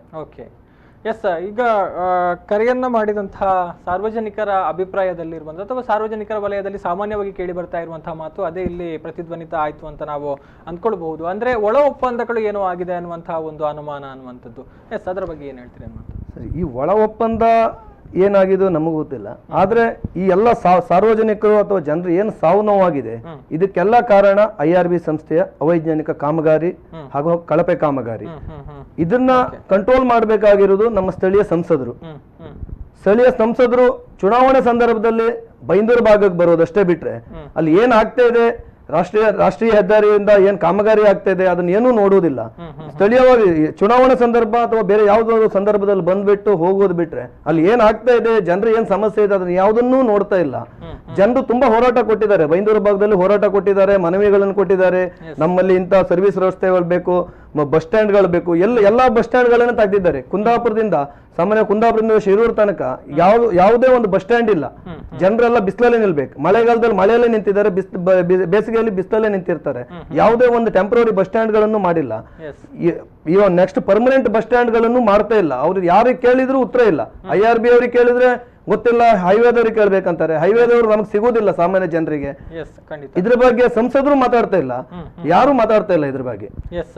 ಅದೇ ಆಗ ಒಂದು ಕೇಳಿ ಬಂದಂತಹ ಪ್ರಶ್ನೆ, ಯಾರ ಹತ್ರ ಸಮಸ್ಯೆಗಳನ್ನ ಹೇಳಿಕೊಳ್ಬೇಕು ಅಂತ ಸಾರ್ವಜನಿಕರು ಕೇಳ್ತಾ ಇರುವಂತದ್ದು. ಈ ಸಾರ್ವಜನಿಕವಾಗಿರ್ತಕ್ಕಂಥ ವಿಚಾರಗಳು ಹೆಮ್ಮಾಡಿಯಿಂದ ಏನು ನಮ್ಮ ಶಿರೂರ್ವರೆಗಿದೆ, ಅದ್ರ ಬಗ್ಗೆ ಕ್ಷೇತ್ರದ ವಿಚಾರಗಳ ಬಗ್ಗೆ ನಾನು ಹೇಳ್ತಾ ಇಲ್ಲ. ಆದ್ರೆ ನಾವೇನು ಹೆದ್ದಾರಿ ಹೋರಾಟ ಸಮಿತಿಯನ್ನ ಮಾಡ್ಕೊಂಡಿದ್ದೇವೆ, ನಮಗೆ ಮಾಜಿ ಶಾಸಕರಿಂದ ಹಿಡಿದು ಹಾಲಿ ಶಾಸಕರು ಮತ್ತು ಸಂಸದರು ನಮ್ಮ ಎಲ್ಲ ಕೋರಿಕೆಗಳಿಗೆ ಸ್ಪಂದಿಸಿದ್ದಾರೆ. ಅದ್ರ ಜೊತೆಗೆ ಈ ವಿಚಾರದಲ್ಲೂ ಕೂಡ ಮೊನ್ನೆ ಅವರ ಅಧಿಕಾರಿಗಳ ಸಭೆಯಲ್ಲಿ ನಾವು ಭೇಟಿಯಾಗಿದ್ದೇವೆ. ನಾವು ಏನ್ ಕೇಳ್ತಾ ಇದ್ದೀವಿ, ಈಗ ಹೆದ್ದಾರಿ ಹೋರಾಟ ಸಮಿತಿಗಳು ಏನ್ ಕೇಳ್ತಾ ಇದ್ದೀವಿ ಅಂತ ಹೇಳಿದ್ರೆ ನಮಗೆ ಸರ್ವಿಸ್ ರಸ್ತೆಗಳನ್ನ ಮಾಡಬೇಕು, ಮತ್ತೆ ನಮಗೆ ದೊಡ್ಡ ಸಮಸ್ಯೆ ಅದರ ನಂತರ ಬರೋಣ, ಟೋಲ್ ಗೇಟ್ ಸಮಸ್ಯೆ ಇದೆ. ಸೊ ನಾವೊಂದು ಸಮಿತಿಯನ್ನ ಮಾಡಿಕೊಂಡು ನಾವು ಸಂಸದರ ಮುಖೇಂತರನೇ ಈ ಬೇಡಿಕೆಗಳನ್ನ ಕೊಟ್ಟಿದ್ದೇವೆ, ನೀಡಿದ್ದೇವೆ ಅಧಿಕಾರಿಗಳಿಗೆ. ನಮ್ಮ ಹೆದ್ದಾರಿ ಹೋರಾಟ ಸಮಿತಿಯ ವಿಚಾರದಲ್ಲಿ ಸಂಸದರು, ಶಾಸಕರು ಮತ್ತೆ ಎಲ್ಲ ಜನಪ್ರತಿನಿಧಿಗಳು ಸಹಕಾರವನ್ನು ಕೊಟ್ಟಿದ್ದಾರೆ. ಹಾಗಂತ ಇಡೀ ಕ್ಷೇತ್ರ ವ್ಯಾಪ್ತಿಯಲ್ಲಿ ಅನೇಕ ಕಡೆ ಸಮಸ್ಯೆಗಳಿವೆ. ಈಗಾಗಲೇ ಶೇಖರ್ ಅವರು ಹೇಳಿದಾಗೆ ಕ್ಷೇತ್ರ ವ್ಯಾಪ್ತಿಯಲ್ಲಿ ತುಂಬಾ ಕಡೆ ಸಮಸ್ಯೆಗಳಿವೆ. ಅದನ್ನ ಮತ್ತು ಕೇಂದ್ರದಲ್ಲಿ ಮುಟ್ಟಿಸಬೇಕು ಅನ್ನುವಂತ ಅವರ ಧ್ವನಿ ಇದೆ, ಅದು ಖಂಡಿತ ಒಪ್ಕೊಳ್ಳೇಬೇಕಾಗಿರುವಂತದ್ದು. ಆದ್ರೆ ಮುಖ್ಯವಾಗಿ ಇರುವಂತದ್ದು ಇಲ್ಲಿ, ಯಾಕಂದ್ರೆ IRB ಕಂಪನಿ ಇರುವಂತದ್ದು ಕೇಂದ್ರ ಮಟ್ಟದಲ್ಲಿ. ಆ ಮಟ್ಟದಲ್ಲಿ ನಾವು ಯಾವುದೇ ಅವರ ಎಲ್ಲಾ ಕೇಸ್ಗಳನ್ನು ಕೂಡ ಡೆಲ್ಲಿ ಕೋರ್ಟ್ ಅಲ್ಲಿ ಮಾಡಬೇಕಾಗ್ತದೆ. ನಾವು ಇಲ್ಲೂ ಕೂಡ ಕಾನೂನು ಇದು ಮಾಡ್ಲಿಕ್ಕೆ ಆಗುದಿಲ್ಲ. ಮತ್ತೆ ಸಂಪರ್ಕಕ್ಕೆ, ಈಗಾಗಲೇ ಪುಷ್ಪರಾಜ್ ಅವರು ಹೇಳಿದಾಗ, ಸಂಪರ್ಕಕ್ಕೆ ನಾವು ಯಾವ ಅಧಿಕಾರಿಗಳನ್ನು ಕೂಡ ಭೇಟಿ ಆಗದೆ ಇರುವಂತ ಪರಿಸ್ಥಿತಿ. ಸಾಮಾನ್ಯವಾಗಿ ಇಲ್ಲಿ ಏನು ಕೆಳಮಟ್ಟದಲ್ಲಿ ಅಧಿಕಾರಿಗಳು ಇರ್ತಾರೆ, ಅವ್ರ ಹತ್ರ ನಾವು ಹೇಳ್ಬಹುದು, ಆದ್ರೆ ಅದಕ್ಕೆ ಉತ್ತರ ಸಿಗೋದಿಲ್ಲ. ಯಾಕೆ ನಾನು ಈ ಮಾತನ್ನು ಹೇಳ್ತೇನೆ ಅಂತ ಹೇಳಿದ್ರೆ, ಶಿರೂರಿಗೆ ಸರ್ವಿಸ್ ರೋಡ್ ಇರ್ಲಿಲ್ಲ ಅವ್ರದ್ದು, ಅಂದ್ರೆ ಸ್ವಲ್ಪ ಪ್ರಮಾಣ ಮಾತ್ರ ಇತ್ತು. ನಾವು ಹೋರಾಟ ಸಮಿತಿಯನ್ನ ಮಾಡ್ಕೊಂಡಾಗ ನಮ್ಮ ಎಲ್ಲಾ ಸಮಸ್ಯೆಗೆ ಮುಕ್ತಿ ಸಿಗಬೇಕಾದ್ರೆ ಎರಡೂ ಕಡೆ ಸರ್ವಿಸ್ ರೋಡ್ಗಳು ಬೇಕು ಅಂತ ನಾವು ಅದನ್ನ ಮನವಿಯನ್ನ ಕೊಟ್ಟಿದ್ದು. ಸಂಸದರು ಸಹಕಾರವನ್ನ ಮಾಡಿದ್ರು. ಬೆಂಗಳೂರಿನ RO ಆಫೀಸಿಗೆ ಹೋಗಿದ್ದೇವೆ. RO ಹತ್ರ ಅದನ್ನ ಕೊಟ್ಟಾಗ ಅವರು ಪುನಃ ಏನು ಮಂಗಳೂರು ಅಧಿಕಾರಿಗಳಿಗೆ ಫೋನ್ ಮುಖಾಂತರ ನಮ್ಮ ಎದುರಿಗೆ ಅವರಿಗೆ ತುಂಬಾ ಕ್ಲಾಸ್ ತಗೊಂಡ್ರು. ಮಾತ್ರ ಸ್ಯಾಂಕ್ಷನ್ ಆಗಿತ್ತು. ಇವತ್ತು ಕೂಡ ಅದ್ರ ಫೈಲ್ ಅನ್ನ ಅಲ್ಲಿಂದ ಕಾಮಗಾರಿ ಬಗ್ಗೆ ಯಾವುದು ಕೂಡ ಬಂದಿಲ್ಲ. ಅಂದ್ರೆ ಅಷ್ಟು ನಿರ್ಲಕ್ಷ್ಯ. ಅಂದ್ರೆ ಅದೇ ಪ್ರಶ್ನೆ ಉದ್ಭವ ಆಗುವಂಥದ್ದು, ಅಂದ್ರೆ ಜನರ ಭಾವನೆಗಳು ಅಥವಾ ಜನರ ಸಮಸ್ಯೆಗಳನ್ನ ಕೇಳುವವರೇ ಇಲ್ವಾ? ಅಂದ್ರೆ ಇಲ್ಲಿ ಮುಖ್ಯವಾಗಿ ಒಂದು ಅವಕಾಶ ಇರುವಂತದ್ದು ಜನಪ್ರತಿನಿಧಿಗಳು, ಅಂದ್ರೆ ಸಂಸದರು ಅಥವಾ ಯಾರಿದ್ದಾರೋ ಅವರಿಗೆ ಒಂದು ಈ ಬಗ್ಗೆ ಪ್ರಶ್ನೆಯನ್ನ ಮಾಡಿ ಅಥವಾ ಅದನ್ನ ಫಾಲೋ ಅಪ್ ಮಾಡುವಂತಹ ಒಂದು ಅವಕಾಶ ಇರುತ್ತೆ. ಅವರು ಅಲ್ಲಿ ವಿಫಲರಾದ್ರ ಅನ್ನುವಂಥದ್ದು. ಅಲ್ಲಿ ಈಗ ಬೇರೆ ಯಾವ್ದಾದ್ರು ಆದ್ರೆ ಒಂದು ಆದೇಶವನ್ನ ಏನಾದ್ರು ಮಾಡಿದ್ರೆ ಅದೇ ಕೂಡಲೇ ಒಂದು ವಾರದಲ್ಲಿ 2 ವಾರದಲ್ಲಿ ಆಗುವಂತದ್ದಿದ್ರೆ ಆಗ್ತದೆ. ಇದು ಆದೇಶವನ್ನು ಮಾಡಿ ಮುಗಿಸುವಂತದ್ದಲ್ಲ, ಇದು ದೊಡ್ಡ ಪ್ರಾಜೆಕ್ಟ್. ಈಗ ನಾವು ಏನು ಹಿಂದೆ ಬೇರೆ ಸರ್ಕಾರ ಇತ್ತು, ಬೇರೆ ಸರ್ಕಾರ ಇದ್ದಾವಾಗಲೇ ಕಾಮಗಾರಿಗಳು ಪ್ರಾರಂಭ ಆದ್ವೆ, ಆ ಸರ್ಕಾರದಿಂದ ಈ ಸರ್ಕಾರಕ್ಕೆ ಬಂದು ಮುಗಿಲಿಲ್ಲೋ ಎನ್ನುವ ಪ್ರಶ್ನೆ. ಇದು ಸರ್ಕಾರದ ಮಟ್ಟಿಗಂತಲ್ಲ, ಕಂಪನಿ ಮಾಡಿದಂತದ. ಅದನ್ನ ಎಚ್ಚರಿಸುವ ಕೆಲಸ ಮೊದಲಿನ ಸರ್ಕಾರವು ಮಾಡ್ಬೇಕಿತ್ತು, ಈಗಿನ ಸರ್ಕಾರವು ಮಾಡ್ಬೇಕಿತ್ತು. ಇಲ್ಲಿ ಅವ್ರು ಕೆಲಸ ಮಾಡ್ಲಿಲ್ಲ ಎನ್ನುವಂಥದ್ದಲ್ಲ, ಈಗ ದಪ್ಪ ಅಂತ ಮಾಡುವಂತ ಕೆಲಸ ಅಲ್ಲ. ಈಗ ಯಾವ್ದೋ ಒಂದು ಆದೇಶ ಇರುತ್ತೆ, ಯಾವ್ದೋ ಮನ್ನಾ ಮಾಡುವಂತದ್ದು ಇರುತ್ತೆ, ಅದಕ್ಕೆಲ್ಲ ಒಂದು ಆದೇಶ ಕೊಟ್ಟ ಕೂಡಲೇ ಕೆಲಸ ಮುಗೀತು ಅಂತ. ಇಲ್ಲಿ ಗಡ್ಕರಿ ಅವರು ಕೂಡ ರಾಘವೇಂದ್ರ ಅವರು ಪತ್ರ ಬರೆದಿದ್ದಾರೆ, ಎಷ್ಟು ಲಿಂಕ್ ಇಂದ ಎಷ್ಟು ಲಿಂಕ್ ವರೆಗೆ ಸರ್ವಿಸ್ ರೋಡ್ ಮಾಡ್ಬೇಕಂತ, ಬಸ್ ಶೆಲ್ಟರ್ ಬಗ್ಗೆ ಬರೆದಿದ್ದಾರೆ. ಗಡ್ಕರಿ ಅವರ ಆಫೀಸಿಗೆ ರಾಘವೇಂದ್ರ ಮಾಡಿದ್ದಾರೆ. ಗಡ್ಕರಿ ಅವರು NHAI ನ್ಯಾಷನಲ್ ಅಥಾರಿಟಿ ಇಂಡಿಯಾ ಅಲ್ಲಿಗೆ ಲೆಟರ್ ಬಂದಿದೆ. ಆ ಕಾಪಿ ಸಹ ನಮ್ಮ ಹೋರಾಟ ಸಮಿತಿಯ ಕೈಯಲ್ಲಿದೆ. ಬಹುಶಃ ಇದು ಲಾಂಗ್ ಪ್ರೊಸೆಸ್ ಆದ್ರಿಂದ ಕೇವಲ ಒತ್ತಡದಿಂದ ಆದೇಶದಿಂದ ಆಗುವಂತದ್ದಲ್ಲ. ಅಧಿಕಾರಿಗಳನ್ನ ಕರೆದು, ಕಂಪನಿಯವರನ್ನ ಕರೆದು, ಸ್ಥಳೀಯ ಜನಪ್ರತಿನಿಧಿಗಳನ್ನ ಕರೆದು, ಹೋರಾಟಗಾರನ್ನು ಕರೆದು ಯಾವ ರೀತಿ ಆಗ್ಬೇಕು ಎನ್ನುವಂಥದ್ದ ಮಾಹಿತಿ ತಕ್ಕೊಂಡು ನಿಧಾನ ಆಗ್ಬೇಕಾದ ಪ್ರೊಸೆಸ್ ಇದು. ಹೆದ್ದಾರಿ ಅಂದ್ರೆ 2 ಕಿಲೋಮೀಟರ್ ರಸ್ತೆ ಮಾಡಿ ಚರಂಡಿ ಮಾಡುವಂತದ್ದಲ್ಲ, ಸ್ಟ್ರೀಟ್ ಲೈಟ್, ಡಿವೈಡರ್ ಎಲ್ಲದನ್ನು ಮಾಡಬೇಕು. ಆದ್ರಿಂದ ನಾನೇನು ಹೇಳೋದು ಕೇಳಿದ್ರೆ, ಸರ್ಕಾರವು ಜನಪ್ರತಿನಿಧಿಗಳನ್ನ, ಸ್ಥಳೀಯ ಲೀಡರ್ಸ್ ಅನ್ನ, ಹೋರಾಟಗಾರನ್ನ ಅವ್ರ ಹತ್ರ ವಿಷಯ ತಕೊಂಡು ಮಾಡಿದ್ರೆ ಈ ಅವೈಜ್ಞಾನಿಕ ಕಾಮಗಾರಿ ಆಗುದಿಲ್ಲ. ಮತ್ತೆ 3 ಸಂಸದರು ಬರ್ತಾರೆ. ಈಗ ಅವ್ರು ಯಾಕಂತ ಹೇಳಿದ್ರೆ, ಈಗ ನಮ್ಮ ಸಂಸದರು ಒಂದು ಕಡೆಯಿಂದ ಇತ್ತು, ಆಚೆ ಭಟ್ಕಳಕ್ಕೆ ಹೋದ್ರೆ ಮತ್ತೊಂದು ಸಂಸದರು ಇರ್ತಾರೆ, ಕುಂದಾಪುರಕ್ಕೆ ಬಂದ್ರೆ ಮತ್ತೊಂದು ಸಂಸದರು ಬರ್ತಾರೆ. ಈ ಕಂಪನಿಗಳು ಏನ್ ಮಾಡ್ತಾರೆ, ಈಗ ನಮ್ಮ ಬೇಡಿಕೆಗಳನ್ನ ಸಂಸದರಿಗೆ ಅವ್ರ ವ್ಯಾಪ್ತಿಗಳು ಇರ್ತದೆ, ನಮ್ಮ ಬಂದಾಗ ಮೀಟಿಂಗ್ ಬಂದಾಗ ಅಲ್ಲೇನೋ ಹೇಳ್ತಾರೆ, ನಂತರ ಅದನ್ನ ಅಲ್ಲೇ ಮತ್ತೆ ಮೂಲೆ ಗುಂಪು ಮಾಡುವಂಥದ್ದು. ಈಗ ನಾವು ನಮ್ಮಂತ ಸಮಿತಿಗಳು ಒಂದಂತಲ್ಲಿ ಹೋರಾಟ ಮಾಡ್ತಾರೆ, ಸಾರ್ವಜನಿಕರಿಗೆ ಎಲ್ಲಾ ದಿವಸದಲ್ಲೂ ಕೂಡ ನಮ್ಮ ನಿತ್ಯ ಜೀವನವನ್ನು ಬಿಟ್ಟು ಹೋರಾಟ ಮಾಡ್ಲಿಕ್ಕೆ ಆಗೋದಿಲ್ಲ. ನಾನು ಹೇಳುವಂಥದ್ದು ಅಧಿಕಾರಿಗಳ ನಿರ್ಲಕ್ಷ್ಯ ಬಹಳ ಎದ್ದು ಕಾಣ್ತದೆ. ಯಾಕಂತ ಹೇಳಿದ್ರೆ ನಮ್ಗೆ ಈಗ ನಿಯಮಗಳು ಇರ್ತದೆ, ಒಂದು ರಸ್ತೆಗಳನ್ನು ಹೀಗೆ ಮಾಡ್ಬೇಕಂತ ಇರ್ತದೆ. ಎಲ್ಲಾ ಕಡೆನೂ ಕೂಡ ಅಪಘಾತಗಳ ಸಂಖ್ಯೆ ಜಾಸ್ತಿ ಆಗಿದೆ, ತಮಗೂ ಕೂಡ ಮಾಹಿತಿ ಇದೆ. ಕಳೆದ 2013 ಇಲ್ಲಿವರೆಗೆ ಅಪಘಾತ ಸಂಖ್ಯೆ ಬಹಳ ಹೆಚ್ಚಿದೆ ಇದರಲ್ಲಿ. ಆದ್ರೆ ಇದಕ್ಕೆ ಕಾರಣ ಏನು? ಇವರ ನಿರ್ಲಕ್ಷ್ಯ. ಏನವರ ಸೇಫ್ಟಿ ಟೀಮ್ ಇದೆ, ಪ್ರತಿ ಗ್ರಾಮಗಳಿಗೆ ಬಂದು ಎಲ್ಲೆಲ್ಲಿ ಸಮಸ್ಯೆ ಇದೆ ಅಂತ ನಮ್ಗೆ ಕಳ್ಸರಿ ಜಿಲ್ಲಾಧಿಕಾರಿಗಳ ಸಭೆಯಲ್ಲಿ ನಮ್ಗೆ ಅದನ್ನ ಎಶ್ಯೂರೆನ್ಸ್ ಕೊಟ್ಟಿದ್ರು. ಇವತ್ತು ಕೂಡ 1 ವರ್ಷ ಆದ್ರೂ ಸೇಫ್ಟಿ ಟೀಮ್ ಬರಲಿಲ್ಲ. ಅಂದ್ರೆ ಒಂದು ಶಾಲೆ ಇದ್ರೆ ಇಲ್ಲಿ ಹೇಗಿರ್ತದೆ, ಅಥವಾ ಒಂದು ಬ್ಯಾಂಕ್ ಇದ್ರೆ ಹೇಗೆ ಹೋಗ್ಬೇಕಂತ ಅಂತ ಅಷ್ಟು ಜನರ ಜೀವನಗಳ ಬಗ್ಗೆ ಅಷ್ಟು ನಿರ್ಲಕ್ಷ್ಯ ಮಾಡಿದ್ರೆ ಹೇಗೆ ನಾಳೆ ಮುಂದಿನ ದಿವಸ ಈಗ ಬೇರೆ ಬೇರೆ ಕಡೆ ಎಲ್ಲ ಅಪಘಾತಗಳು ಮುಂದುವರಿತದೆ. ಎಷ್ಟೋ ಕಡೆ ರಸ್ತೆ ದಾಟ್ಲಿಕ್ಕೆ ಅವಕಾಶಗಳಿಲ್ಲ. ಸೊ ಇದರಿಂದ ನಾವು ಅಭಿವೃದ್ಧಿ ಜನರ ಜೀವಕ್ಕೆ ಮಾರಕ ಆಗುವಂತ ಪರಿಸ್ಥಿತಿ ಬರ್ತಾ ಇದೆ ಈ ಚತುಷ್ಪಥ ಕಾಮಗಾರಿ ಅನ್ನುವಂಥದ್ದು ನಮ್ಮ ಅಭಿಪ್ರಾಯ. ಎಸ್, ಅಂದ್ರೆ ಬಹುಶಃ ಸ್ಥಳೀಯ ಬರುವಂತಹ ಅಧಿಕಾರಿಗಳು ಯಾರಿದ್ದಾರೋ ಈ ಬಗ್ಗೆ ಯೋಜನೆಗಳನ್ನ ರೂಪಿಸುವಂತಹ ಸಂದರ್ಭದಲ್ಲಿ ಮುಖ್ಯವಾಗಿ ಸ್ಥಳೀಯ ಸಮಸ್ಯೆಗಳು ಏನೆಲ್ಲ ಇದ್ದಾವೋ ಅದರ ಬಗ್ಗೆ ಯೋಚನೆಯನ್ನೇ ಮಾಡೋದಿಲ್ಲ, ಅಥವಾ ಸ್ಥಳೀಯರ ಅಭಿಪ್ರಾಯಗಳನ್ನ ಕೂಡ ಅಲ್ಲಿ ಸಂಗ್ರಹ ಮಾಡೋದಿಲ್ಲ ಅನ್ನುವಂಥದ್ದು. ಎಸ್, ಇನ್ನಷ್ಟು ಮಾತನಾಡ್ತೀನಿ, ಒಂದು ಸಣ್ಣ ಬ್ರೇಕ್ ತಗೊಂಡು ವಾಪಸ್ ಬರ್ತೀನಿ. ಎಸ್ ವೀಕ್ಷಕರೇ, ವಿಶೇಷ ಕಾರ್ಯಕ್ರಮ ಮುಂದುವರಿಯುತ್ತೆ ಒಂದು ಸಣ್ಣ ವಿರಾಮದ ನಂತರ.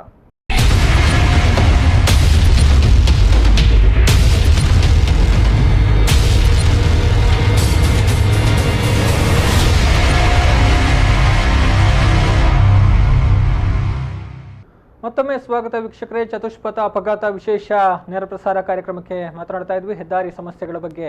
ಎಸ್, ಮತ್ತೊಮ್ಮೆ ಅತಿಥಿಗಳನ್ನ ಸ್ವಾಗತ ಮಾಡ್ತಾ ಇದ್ದೇನೆ. ಎಸ್, ಈಗಾಗಲೇ ಹೇಳಿದ ಹಾಗೆ ಈಗ ಒಂದು ಕಡೆಯಿಂದ ಸರ್ವಿಸ್ ರಸ್ತೆಗಳಾಗಬೇಕಿತ್ತು, ಅದರ ಜೊತೆಗೆ ಶೌಚಾಲಯಗಳು ನಿರ್ಮಾಣ ಆಗಬೇಕಿತ್ತು, ಜೊತೆಗೆ ಬೇಕಾದಂತಹ ಅಪ್ರೋಚ್ ರೋಡ್ಗಳು ಎಲ್ಲವೂ ಕೂಡ ಆಗಬೇಕಿತ್ತು. ಎಲ್ಲವನ್ನು ಮುಗಿಸಿದ ಬಳಿಕ ಟೋಲ್ ಸಂಗ್ರಹಕ್ಕೆ ಅನುಮತಿ ಇರುವಂತದ್ದು ನಿಯಮಗಳ ಪ್ರಕಾರ. ಆದ್ರೆ ಇಲ್ಲಿ ಮತ್ತೆ ಎಲ್ಲಾ ನಿಯಮಗಳನ್ನ ಗಾಳಿಗೆ ತೂರಿ ಈಗಾಗಲೇ ಸಾಸ್ತಾನದಲ್ಲಿ ಒಂದು ಟೋಲ್ ಗೇಟ್ ಕಾರ್ಯಾಚರಣೆಯನ್ನ ಮಾಡ್ತಾ ಇದೆ, ಅಲ್ಲೂ ಕೂಡ ಸಮಸ್ಯೆಗಳು ಸಾಕಷ್ಟಿದೆ. ಈಗ ಮತ್ತೆ ಶಿರೂರಿನಲ್ಲಿ ಈಗ ಒಂದು ಕಾರ್ಯಾಚರಣೆಯನ್ನ ಮಾಡೋದಕ್ಕೆ ಪ್ರಯತ್ನಗಳು ನಡೀತಾ ಇದೆ ಅನ್ನುವಂಥದ್ದು. ಮಾತ್ರ ಅಲ್ಲ, ಹೋರಾಟ ಸಮಿತಿ ರೂಪುಗೊಂಡಿದೆ, ಮೊನ್ನೆ ಒಂದು ಹಂತದ ಹೋರಾಟ ಕೂಡ ನಡೆದಿದೆ ಅನ್ನುವಂಥದ್ದು. ಸೊ ಆ ಒಂದು ಹೋರಾಟದಲ್ಲಿ ಏನಾದರೂ ಈಗ ಬೆಳವಣಿಗೆಗಳು ಅಥವಾ ಫಲಶ್ರುತಿಯ ರೀತಿಯಲ್ಲಿ ಏನಾದರೂ ಬಂದಿದೆಯಾ ಅನ್ನುವಂಥದ್ದು? ಈಗ ಅಂದ್ರೆ ಶಿರೂರು ಟೋಲ್ ಗೇಟ್ ಏನು ಆರಂಭ ಮಾಡಿದರೆ ಅದು ನಮ್ಮ ಜಿಲ್ಲೆಯಲ್ಲಿ 3ನೇ ಟೋಲ್ ಗೇಟ್, ಒಂದು ಜಿಲ್ಲೆಯಲ್ಲಿ 3ನೇದು. ಸ್ಥಳೀಯವಾಗಿ ನಮ್ಮ ಶಿರೂರಿನವರಿಗೆ ಸಮಸ್ಯೆ ಅಂತ ಹೇಳಿದ್ರೆ ಉತ್ತರ ಕನ್ನಡ ಮತ್ತು ನಮ್ಮ ಉಡುಪಿ ಜಿಲ್ಲೆಗೆ ಸಂಪರ್ಕ, ಅದು ಬಾರ್ಡರ್ ಬದಲಿರುವಂತಹ ಭಾಗ. ಶಿರೂರಿನ ಮನೆಯಿಂದ ತೋಟಕ್ಕೆ ಹೋಗಬೇಕಾಗಿದ್ರು, ಅಥವಾ ಶಿರೂರಿನ ಬಹುತೇಕ ಜನರು ಕೂಡ ಆಚೆ ಟೋಲ್ ಗೇಟ್ಗಿಂತ ಆಚೆ ಕಡೆಯವರಿದ್ದಾರೆ. ಆಚೆ ಗೊರಟೆ ಮತ್ತೆ ಬಳಕೆಯವರು ಕೂಡ ಸಣ್ಣ ಸಣ್ಣ ವಸ್ತುಗಳಿಗೆ ಕೂಡ ಅವರು ಶಿರೂರಿಗೆ, ಪೇಟೆ ಇರುವಂತದ್ದು ಭಟ್ಕಳ ದೂರ ಆಗ್ತದೆ, ಶಿರೂರಿಗೆ ಬರಬೇಕಾಗ್ತದೆ, ಕೃಷಿ ಉಪಕರಣ ಯಾವುದಕ್ಕೆ ಆದ್ರೂ ಕೂಡ. ಒಬ್ರು ಕರೆಯನ್ನ ಮಾಡಿದ್ದಾರೆ, ಮೊದಲಿಗೆ ಮಾತಾಡ್ಕೊಳ್ಳೋಣ. ಹಲೋ, ನಮಸ್ಕಾರ ಸರ್. ನಮಸ್ತೆ, ತಮ್ಮ ಹೆಸರು ಮತ್ತೆ ಎಲ್ಲಿಂದ ಕರೆಯನ್ನ ಮಾಡ್ತಾ ಇದ್ದೀರಿ ಅನ್ನುವಂಥದ್ದು? ನನ್ನ ಹೆಸರು ಮಣಿಕಂಠ ಅಂತ, ಎಸ್ ಮಾತಾಡ್ತಾರೆ. ಹೇಳಿ ಸರ್, ಹೇಳಿ ಸರ್. ಈಗ ನಮ್ಮ ಬೈಂದೂರಿನ ಹೆದ್ದಾರಿ ಕಾಮಗಾರಿ ಸಂಬಂಧಪಟ್ಟಂತೆ ನೀವು ಪ್ರೋಗ್ರಾಮ್ ಮಾಡ್ತಿದ್ರೆ ತುಂಬಾ ಧನ್ಯವಾದಗಳು ಸರ್. ಎಸ್ ಧನ್ಯವಾದಗಳು. ನೋಡಿ, ಈಗ IRP ಅವರು ಏನು ಕಾಮಗಾರಿ ಮಾಡಿದ್ದಾರೆ ಅದು ಎಲ್ಲದೂ ಕೂಡ ಕಳಪೆ ಕಾಮಗಾರಿ. ನೀವು ಬಂದು ಕೂಡ ಗಮನಿಸಬಹುದು, ಪ್ರತಿಯೊಂದು ಸೇರಿ ಪ್ರತಿಯೊಂದು ಕೂಡ ರೋಡ್ಗಳನ್ನು ಗಮನಿಸಿದ್ರೆ ನಿಮ್ಗೆ ಗೊತ್ತಾಗುತ್ತೆ ಎಷ್ಟು ಕಳಪೆ ಆಗಿದೆ ಅಂತ ಹೇಳ್ಬಿಟ್ಟು. ಅದ್ರ ಮೇಲೂ ಕೂಡ ಅವ್ರು ಏನ್ ಮಾಡಿದ್ರು ಅಂತ ಹೇಳಿದ್ರೆ, ಯಾರ್ಯಾರು ಪ್ರಭಾವಿ ವ್ಯಕ್ತಿಗಳಿದ್ದಾರೆ ಅವರು ಒತ್ತಡಕ್ಕೆ ಮಣಿದು ಬೇರೆ ಕಡೆಗಳಲ್ಲಿ ಫ್ಲೈಓವರ್ ಗಳನ್ನು ಮಾಡಿದ್ದಾರೆ. ನಮ್ಮ ಫ್ಲೈಓವರ್ ಅಂತ ಹೇಳಿದ್ರೆ ಅವರು ಇಲ್ಲಿ ಎನ್ವೆಸ್ಟ್ಮೆಂಟ್ ಮಾಡ್ತಾರಲ್ಲ, ಅದನ್ನ ಬಿಟ್ಟು ಯಾವ ಕಾರಣಕ್ಕೂ ಕೂಡ ನಮ್ಮಲ್ಲಿ ನೋಡಿ, ಒಂದು ಹೊಸ ಬಸ್ ಸ್ಟ್ಯಾಂಡ್ ಅಲ್ಲಿ 2,000ರಿಂದ 3,000 ಮಕ್ಕಳು ದಿವಸ ಓಡಾಡೋ ಜಾಗದಲ್ಲಿ ಒಟ್ಟಿನಲ್ಲಿ ಗಾಡಿ ಕೆಳಗೆ ಬರ್ತದೆ ಸೀದವಾಗಿ, ಅಲ್ಲಿ ಒಂದು ಬೇಕಾಗಿರೋದು ಅಂಡರ್ ಪಾಸ್ ಬೇಕೇ ಬೇಕು, ಅಲ್ಲಿ ಅಂಡರ್ ಪಾಸ್ ಮಾಡಿಲ್ಲ. ಅದನ್ನ ಬಿಟ್ಟು ಬೇರೆ ಬೇರೆ ಕಡೆಗಳೆಲ್ಲ ತುಂಬಾ ಕಡೆ ಮಾಡಿದ್ದಾರೆ, ನೀವು ಬಂದು ಗಮನಿಸಬಹುದು. ಬೇಕಾದ್ರೆ ಯಾವ ಕಡೆ ಅವಶ್ಯಕತೆ ಇಲ್ಲ, ಈ ಪೆಟ್ರೋಲ್ ಬಂಕ್ ಅವ್ರು ಯಾರು ಹೇಳ್ತಾರೆ ಅಥವಾ ಬೇರೆ ಯಾವ್ದಾದ್ರು ಮಾಲೀಕರೇನು ಹೇಳಿದ್ದಾರೆ ಅದನ್ನ ಹೇಳ್ಬಿಟ್ಟು ಅವರಿಗೆ ವ್ಯವಸ್ಥೆ ಆಗೋ ರೀತಿಯಲ್ಲಿ ಹೋಟ್ಲು ಮಾಡಿದ್ರು ಕೇಳೋ ಲೆಕ್ಕದಲ್ಲಿ ಮಾಡಿದ್ದಾರೆ. ಪಬ್ಲಿಕ್ ಗೆ ಬೇಕು ಅದೇ ರೀತಿಯಾಗಿ ಯಾವ ಕಾಮಗಾರಿ ಕೂಡ ಆಗಿಲ್ಲ. ಇದಕ್ಕೆ ಸಂಬಂಧಪಟ್ಟಂತೆ NHQ ಒಂದು ಕಡಿಮೆ 10 ಸಲ ಲೆಟರ್ ಬಂದ್ರು ಕೂಡ ಯಾವುದೇ ಒಂದು ಲೆಟರ್ ಕೂಡ ರಿಪ್ಲೈ ಇಲ್ಲ. NGO ಅವ್ರನ್ನ ಬೇಕಾದ್ರೆ, ಶಾಸಕರನ್ನ ಬೇಕಾದ್ರೆ, ಯಾರು ಕೂಡ ಏನೆಲ್ಲ ಬರೆಯುವಂತದ್ದು ಎಸ್ಮೆನ್ಗೆ ಹಾಕ್ತಾರೆ ವಿನಃ ಯಾರು ಕೂಡ ಒಬ್ಬರು ಕೂಡ ಅದ್ರ ಬಗ್ಗೆ ಗಮನ ಕೊಡುವಂತದ್ದು ಅಧಿಕಾರಿಗಳು ಇಲ್ಲ, ರಾಜಕಾರಣಿಗಳು ಸಂದರ್ಭಗಳಲ್ಲಿ ಆ ರೀತಿ ಆಗೋಗಿದೆ. ಈಗ ಅವರು ಕಾಮಗಾರಿಗಳೇ ಕಂಪ್ಲೀಟ್ ಆಗಿ ಟೋಲ್ ಓಪನ್ ಮಾಡಿ ಕೊಟ್ಟಿದ್ದಾರೆ. ಆಕ್ಚುಲಿ ಏನೋ ಧರಣಿಗಳಾಗಿವೆ, ಅದೆಲ್ಲ ಒಂದು ನಾಮಕಾವಸ್ಥೆಗೋಸ್ಕರ ಬಿಟ್ರೆ ಇದು ನೋಡಿ ಕೇಂದ್ರದಿಂದ ರಾಜ್ಯ ಸರ್ಕಾರ, ಜಿಲ್ಲಾ ಪಂಚಾಯತ್ ಅಂತ ಎಲ್ಲರೂ ಕೂಡ ಬಿಜೆಪಿ ಗವರ್ಮೆಂಟ್ ಇದೆ. ಒಂದು ಅವ್ರು ಇನ್ಸ್ಟ್ರಕ್ಷನ್ ಕೊಡ್ಬೋದಲ್ಲ NHP ಅವರಿಗೆ, ಯಾಕೆ ಕೊಡ್ಲಿಕ್ಕೆ ಆಗ್ತಾ ಇಲ್ಲ ಅಂತ ನನ್ನ ಪ್ರಶ್ನೆ ಇದೆ. ಓಕೆ ಧನ್ಯವಾದಗಳು ಮಣಿಕಂಠ ಅವರೇ, ಕರೆಯನ್ನ ಮಾಡಿ ತಮ್ಮ ಅಭಿಪ್ರಾಯಗಳನ್ನ ಹಂಚಿಕೊಂಡದಕ್ಕಾಗಿ. ಎಸ್, ಮಾತನಾಡ್ತಾ ಇದ್ರಿ ಒಂದು ಟೋಲ್ ಗೇಟ್ ನ ವಿಚಾರಕ್ಕೆ ಸಂಬಂಧಪಟ್ಟ ಹಾಗೆ. ಸೊ ಅಲ್ಲಿ ಶಿರೂರ್ ಬಾರ್ಡರ್ ಇಂದ ಈ ಕಡೆ ದಾಟೋಗ್ಲೂ ಕೂಡ ಟೋಲ್ ಗೇಟ್ ಟೋಲ್ ಕೊಡ್ಬೇಕಾಗ್ತದೆ. ಒಂದೊಮ್ಮೆ ಟೋಲ್ ಆರಂಭ ಆದ್ರೆ ಮನೆಯಿಂದ ತೋಟಕ್ಕೆ ಹೋಗ್ಬೇಕಾಗಿದ್ರು ನಾವು 35 ರೂಪಾಯಿ ಟೋಲ್ ಅನ್ನ ಕೊಡ್ಬೇಕಾಗ್ತದೆ. ಜೊತೆಗೆ ನಮ್ಗೆ ಎರಡೂ ಕಡೆ ಸರ್ವಿಸ್ ರೋಡ್ ಗಳನ್ನ ಕೂಡ ಕೊಟ್ಟಿದ್ದಾರೆ, ಅದು ಕಂಪ್ಲೀಟ್ ಆಗ್ಲಿಲ್ಲ. ಎಲ್ಲೂ ಕೂಡ ಲಿಂಕ್ ರೋಡ್ ಅಂತಂದ್ರೆ ಒಂದು ದೊಡ್ಡ ಪ್ರಮಾದ ಅಂತ ಹೇಳಿದ್ರೆ ಇಡೀ ಬೈಂದೂರು ವ್ಯಾಪ್ತಿ ಗ್ರಾಮಗಳಿರುವಂತ ಪ್ರದೇಶ. NH ಅವರು ಏನ್ ಮಾಡಿದ್ದಾರೆ, ಅವರು ಯೂಟರ್ನ್ ಇರ್ಬೋದು, ಎಲ್ಲಿ ಇರ್ಬೋದು, ಈಗ ತೂದಳ್ಳಿ ರಸ್ತೆ ಇರ್ಬೋದು, ಮದ್ದೋಡಿ ರಸ್ತೆ, ಈ ತರ ತುಂಬಾ ರಸ್ತೆಗಳಿರ್ತದೆ ಇದರಲ್ಲಿ. ಅದು ಯಾವ ರಸ್ತೆಗಳು ಅನೇಕ ಸಾವಿರಾರು ಕೃಷಿಕರಲ್ಲಿ ಇರ್ತಾರೆ, ಅವರು ದೊಡ್ಡ ಗಾಡಿಯನ್ನ ತಗೊಂಡು ತಿರ್ಸ್ಕೊಂಡು ಬೇಕಾದ್ರೆ ಸರ್ವಿಸ್ ರೋಡ್ ಅಲ್ಲಿ ಸುಮಾರು 1 ಕಿಲೋಮೀಟರ್ ಮುಂದೆ ಹೋಗಿ ಮತ್ತೆ ಟರ್ನ್ ಆಗಿ ಬರ್ಬೇಕಾದ್ರೆ, ಅಂದ್ರೆ ಹಳ್ಳಿಗಳ ಸಂಪರ್ಕ ಪಟ್ಟಣಕ್ಕೆ ಸಂಪೂರ್ಣವಾಗಿ ಕಡಿತಗೊಂಡಿದೆ. ಸೊ ಈ ಸರ್ವಿಸ್ ರಸ್ತೆಗಳ ಆಗ್ಲಿಲ್ಲ. ಜೊತೆಗೆ ನಮ್ಮ ಶಿರೂರು ಗ್ರಾಮ ಪಂಚಾಯತ್ ಯಾವುದೇ ನಮ್ಮ ಎಲ್ಲೂ ಕೂಡ ಒಂದು ಅಲ್ಲಿ ಸರ್ಕಾರಿ ಆಸ್ಪತ್ರೆಗಳಿದೆ, ಶಾಲೆ ಇದೆ, ಆ ರಸ್ತೆಯನ್ನ ಇವರು ಲ್ಯಾಂಡ್ ಅಕ್ವೈರ್ ಆಗಿಲ್ಲ ಅಂತ ಹೇಳ್ತಿದ್ರು ಕೂಡ ರಸ್ತೆಯನ್ನ ಕಡಿದಿದ್ದಾರೆ. ಸುಮಾರು 6 ತಿಂಗಳಿಂದ ರಸ್ತೆ ಆಗಿಲ್ಲ. ಈಗ ಮತ್ತೊಬ್ರು ಕಾಲರ್ ನೇರ ಸಂಪರ್ಕದಲ್ಲಿದ್ದಾರೆ. ಹಲೋ ಹಲೋ ಸರ್, ನಮಸ್ತೆ. ನಮಸ್ತೆ. ತಮ್ಮ ಹೆಸರು ಮತ್ತೆ ಎಲ್ಲಿಂದ ಕರೆ ಮಾಡ್ತಿದ್ದೀರಿ ಸರ್? ನನ್ನ ಹೆಸರು ಪ್ರಸಾದ್ ಪ್ರಭು ಅಂತ, ನಾನು ಶಿರೂರಿಂದ. ಎಸ್ ಹೇಳಿ ಸರ್, ಹೇಳಿ.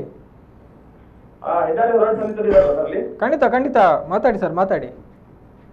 ನಾನು ಮೊನ್ನೆ ಹೋರಾಟ ಮಾಡಿ ತುಂಬಾ ಖುಷಿಯಾಗಿದೆ ನಮ್ಗೆ, ಅವರಿಗೆ ಅಭಿನಂದನೆ ತಿಳಿಸಲಿಕ್ಕೆ ಇಷ್ಟಪಡ್ತೇನೆ. ಓಕೆ.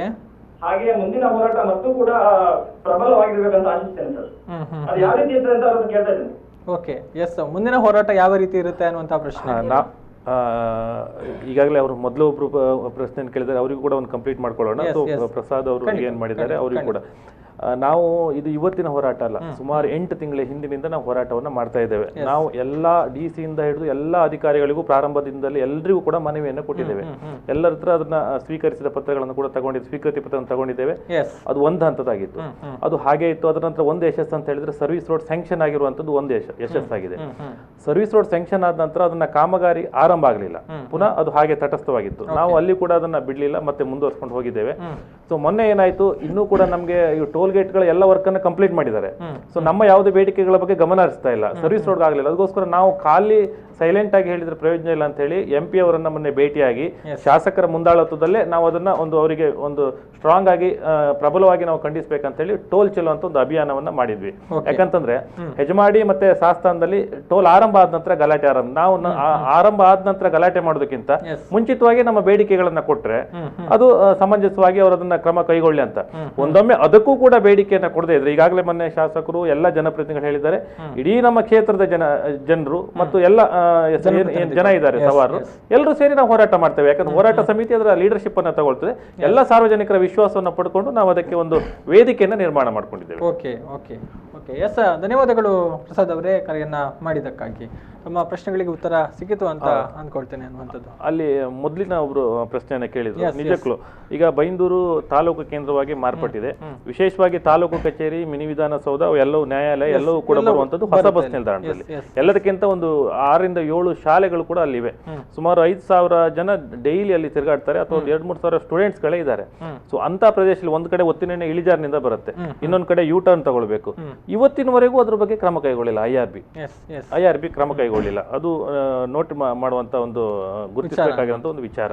ಸೊ ನಾವು ಟೋಲ್ ಗೇಟ್ ಬಗ್ಗೆ ಹೇಳುವಂತದ್ದು, ಅದಕ್ಕೋಸ್ಕರ ನಾವೇನ್ ಹೇಳುವಂತದ್ದು, ನೀವು ಮೊದಲು ನಮ್ಮ ಒಂದು ಬೇಡಿಕೆ ಆಗಿರುವಂತದ್ದು ಸ್ಥಳೀಯರಿಗೆ 10 ಕಿಲೋಮೀಟರ್ ವ್ಯಾಪ್ತಿಯಲ್ಲಿ ರಿಯಾಯಿತಿಯನ್ನ ಕೊಡಿ. ನಮ್ಗೆ ನಾಳೆ ನಾವು ಮತ್ತೆ ನಿಮ್ಮ ಹತ್ರ ಪ್ರತಿಭಟನೆ ಮಾಡುವಂತದ್ದು ಅವಕಾಶ ಕೊಡಬೇಡಿ. ಮುಂಚಿತವಾಗಿ ನಮ್ಗೆ ಹೇಳಿ 10 ಕಿಲೋಮೀಟರ್ ರಿಯಾಯಿತಿಯನ್ನ ಕೊಡಿ. ಮತ್ತೆ ಸರ್ವಿಸ್ ರಸ್ತೆಗಳನ್ನ ಏನ್ ಮಾಡಿದ್ರೆ ಅದನ್ನ ಪೂರ್ಣಗೊಳಿಸಿ. ಮತ್ತೆ ಲಿಂಕ್ ರೋಡ್ಗಳೇನಿದೆ ಅದನ್ನ ಕಂಪ್ಲೀಟ್ ಮಾಡಿ. ಮತ್ತೆ ಬಸ್ ಸ್ಟ್ಯಾಂಡ್ ಗಳನ್ನ ಏನು ಅವರು ನಿಗದಿತ ಸ್ಥಳದಲ್ಲಿ ಬಸ್ ಸ್ಟ್ಯಾಂಡ್ ಗಳನ್ನ ಹೇಳಿದ್ದಾರೆ, ಆ ಬಸ್ ಸ್ಟ್ಯಾಂಡ್ ಗಳನ್ನ ಕಂಪ್ಲೀಟ್ ಮಾಡ್ಕೊಳ್ಳಿ. ನಾಳೆ ಇವರು ಟೋಲ್ ಆರಂಭ ಆದ ನಂತರ ಈಗಿರುವ ಅಧಿಕಾರಿಗಳನ್ನೆಲ್ಲ ಟ್ರಾನ್ಸ್ಫರ್ ಮಾಡ್ತಾರೆ, ಹೊಸ ಅಧಿಕಾರಿಗಳು ಬರ್ತಾರೆ, ಅವ್ರು ನಮ್ಗೆ ಗೊತ್ತಿಲ್ಲ ಅಂತ ಹೇಳ್ತಾರೆ. ಹಾಗಾಗಬಾರ್ದು ಅನ್ನೋದ್ರಿಂದ ಮೊದಲು ನಾವು ಶಾಂತಿಯುತವಾಗಿ ಒಂದು ಮನವಿಯನ್ನ ಬೇಡಿಕೆಯನ್ನ ಕೊಟ್ಟಿದ್ದೇವೆ. ಸೊ ಅದಕ್ಕೆ ಈಗ ಅಧಿಕಾರಿಗಳು ಪೂರಕವಾಗಿ ಸ್ಪಂದಿಸ್ತೇವೆ ಅನ್ನುವ ಭರವಸೆಯನ್ನ ಕೊಟ್ಟಿದ್ದಾರೆ. ನೋಡ್ಬೇಕು ಅದ್ರ ಬಗ್ಗೆ. ಮತ್ತೆ ಅದ್ರದ್ದು ಕಲೆಕ್ಟ್ ಮಾಡುವಾಗ್ಲೂ ನಮ್ಮ ಹೋರಾಟ ಸಮಿತಿಯನ್ನ ಮತ್ತೆ ಲೋಕಲ್ ಜನಪ್ರತಿನಿಧಿಗಳನ್ನ ಸಂಪರ್ಕ ಮಾಡ್ಬೇಕು. ಯಾಕೆ ಕೇಳಿದ್ರೆ ಖಾಲಿ ಶಿರೂರಿಗೆ ಅಂತ ಕೊಟ್ಟರು, ಅಲ್ಲಿ ಹತ್ರ ಒಂದ್ 4 ಪಂಚಾಯತ್ ಬೇರೆ ಗ್ರಾಮದ ಸಣ್ಣ ಭಾಗಗಳು ಇವೆ. ಎಸ್, ಮಾತಾಡೋಣ. ಈಗ ಮತ್ತೊಬ್ರು ಕಾಲರ್ ನೇರ ಸಂಪರ್ಕದಲ್ಲಿದ್ದಾರೆ. ಹಲೋ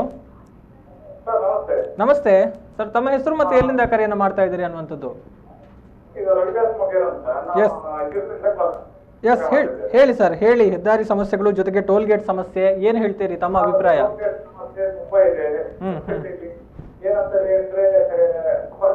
ಜಾಸ್ತಿ ಆಗ್ತದೆ, ಯಾಕಂದ್ರೆ ಇವ್ರದ್ದು ಒಂದು ಸರ್ವಿಸ್ ರೋಡ್ ಇರ್ಬೋದು ಅಥವಾ ಮೇನ್ ರೋಡ್ ಇರ್ಬೋದು, ಅದರಲ್ಲಿ ತುಂಬಾ ಸಮಸ್ಯೆ ಇದೆ. ಅದಕ್ಕೋಸ್ಕರ ನಾವು ಮೊನ್ನೆ ಇದೆಲ್ಲ ಸಹಿತ ಮಾಡಿದ್ದೇವೆ, ಅವ್ರದ್ದು ಹೋರಾಟವನ್ನು ಸಹಿತ ಮಾಡಿದ್ದೇವೆ ಅಲ್ಲಿ ಟೋಲ್ ಗೇಟ್ ಸಮೀಪ. ಅದೇ ಇವರು ನಮ್ಮ ಅರುಣ್ ಕುಮಾರ್ ಅವರು ಮತ್ತೆ ನಮ್ಮ ಹೇಳಿ ಅವರು ಅದಕ್ಕೆ ತುಂಬಾ ಒಂದು ಹೋರಾಟವನ್ನು ಕೊಟ್ಟಿದ್ದಾರೆ ಇದುವರೆಗೆ. ನಮಗೆ ಎಲ್ಲರಿಗೂ ಸಹ ಅಗತ್ಯವಾಗಿರುವಂತಹ ಒಂದು ಅದರ ಜೊತೆಗೆ ಸಾರ್ವಜನಿಕರ ಸಹಕಾರ ಕೂಡ ಅಗತ್ಯ ಆಗಿದೆ ಅನ್ನುವಂಥದ್ದು. ಯಾಕಂತ ಹೇಳಿದ್ರೆ ಸಾರ್ವಜನಿಕರು ಧ್ವನಿಯನ್ನ ಎತ್ತದೇ ಇದ್ರೆ ಯಾವುದೇ ರೀತಿಯ ಸಮಸ್ಯೆಗಳು ಬಗೆಹರಿಯುವುದಿಲ್ಲ. ಬಹುಶಃ ಕರಾವಳಿಯ ಎಲ್ಲಾ ರೀತಿಯ ಸಮಸ್ಯೆಗಳು ಕೂಡ ಇದೇ ಕಾರಣ. ಅಂದ್ರೆ ಕರಾವಳಿ ಭಾಗದ ಜನರು ಸ್ವಲ್ಪ ಶಾಂತಿ ಪ್ರಿಯರು, ಹೆಚ್ಚಾಗಿ ಮಾತನಾಡೋದಕ್ಕೆ ಹೋಗೋದಿಲ್ಲ ಅನ್ನುವಂಥ ಬಹುಶಃ ಈ ಒಂದು ಧೋರಣೆ ಅಧಿಕಾರಿಗಳು ಕೂಡ ಒಂದು ವರದಾನದ ರೀತಿ ಪರಿಣಮಿಸಿದೆ ಅನ್ನುವಂಥದ್ದು. ಎಸ್ ಸರ್, ಧನ್ಯವಾದಗಳು ಸರ್ ಕರೆಯನ್ನ ಮಾಡಿದಕ್ಕಾಗಿ. ಮತ್ತೆ ಬಹಳ ಸ್ಪಷ್ಟವಾಗಿ ತೋರ್ತದೆ. ನೀವು ಆ ರಾಷ್ಟ್ರೀಯ ಹೆದ್ದಾರಿಯಲ್ಲಿ ಹೋದ್ರೆ ಕೆಲವು ಕಡೆ ರಸ್ತೆ ಹೊಂಡಗಳಿವೆ, ಇನ್ನು ಕೆಲವು ಕಡೆ ಸ್ಪೀಡ್ ಈಗ ಗಂಟೆಗೆ 120 ಕಿಲೋಮೀಟರ್ ವೇಗದಲ್ಲಿ ಕಟ್ ಮಾಡಿದ್ರು ಕೂಡ ಏನು ಆಗಬಾರ್ದಂತ ಅವರ ನಿಯಮದಲ್ಲಿ ಇರುವಂತದ್ದು. ಯಾಕಂದ್ರೆ ಅವ್ರು ಹೇಳುವಾಗ ಹೆಚ್ಚಿನ ಕಡೆ ಓರೆ ಇದೆ, ಇನ್ನು ಕೆಲವು ಕಡೆ ರಸ್ತೆಗಳು ಕುಸಿದು ಹೋಗಿವೆ. ಈಗಾಗಲೇ ಮಾರ್ಕಿಂಗ್ ಎಲ್ಲ ಮಾಡಾಗಿದೆ. ಅದಕ್ಕೆ ಮೇಲ್ಪದ್ರದಲ್ಲಿ ಮತ್ತೆ ಪುನಃ ಇನ್ನೊಂದು ಪದ್ರವನ್ನು ಹಾಕ್ಲಿಕ್ಕೆ ಸಾಧ್ಯ, ಫ್ಲೇವರ್ ಬರ್ಲಿಕ್ಕೆ ಬರ್ತದೆ ಸಾಧ್ಯ ಇಲ್ಲ. ಸೊ ಈ ರಸ್ತೆಯನ್ನ ನಾಳೆ ಆರಂಭ ಮಾಡಿದ್ರೆ ಇನ್ನೆಷ್ಟು ಅಪಘಾತಗಳಿಗೆ ಕಾರಣ ಆಗ್ತದೆ ಅಥವಾ ಯಾವ ಒಂದು ನಿರೀಕ್ಷೆನ ನಾವು ಬಯಸಬಹುದು ಅನ್ನೋದು ನಮ್ಮ ಪ್ರಶ್ನೆ. ಯಾಕಂದ್ರೆ ಇದು ಎಲ್ರಿಗೂ ತೋರುವಂತದ್ದು.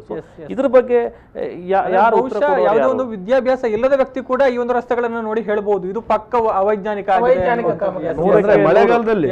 ಮಳೆಗಾಲದಲ್ಲಿ ಅವ್ರು ಯಾವ ರೀತಿ ರೋಡ್ ಮಾಡಿದ್ರಂದ್ರೆ ನೀರು ಫುಲ್ ಮಳೆಯಲ್ಲೇ ಇರುತ್ತೆ. ಚರಂಡಿ ಮಾಡಿದ್ದಾರೆ, ಕೆಲವು ಕಡೆ ಅರ್ಧಂಬರ್ಧ ಚರಂಡಿ ಮಾಡಿ ಇಟ್ಟಿದ್ದಾರೆ, ಯಾವ್ದನ್ನು ನೀರ್ ಚರಂಡಿಯಲ್ಲಿ ಹೋಗುದಿಲ್ಲ, ನೀರು ಫುಲ್ ಮಳೆಯಲ್ಲಿ ಇದರಲ್ಲಿ ರಸ್ತೆಯಲ್ಲೇ ನಿಲ್ಕೊಂಡು.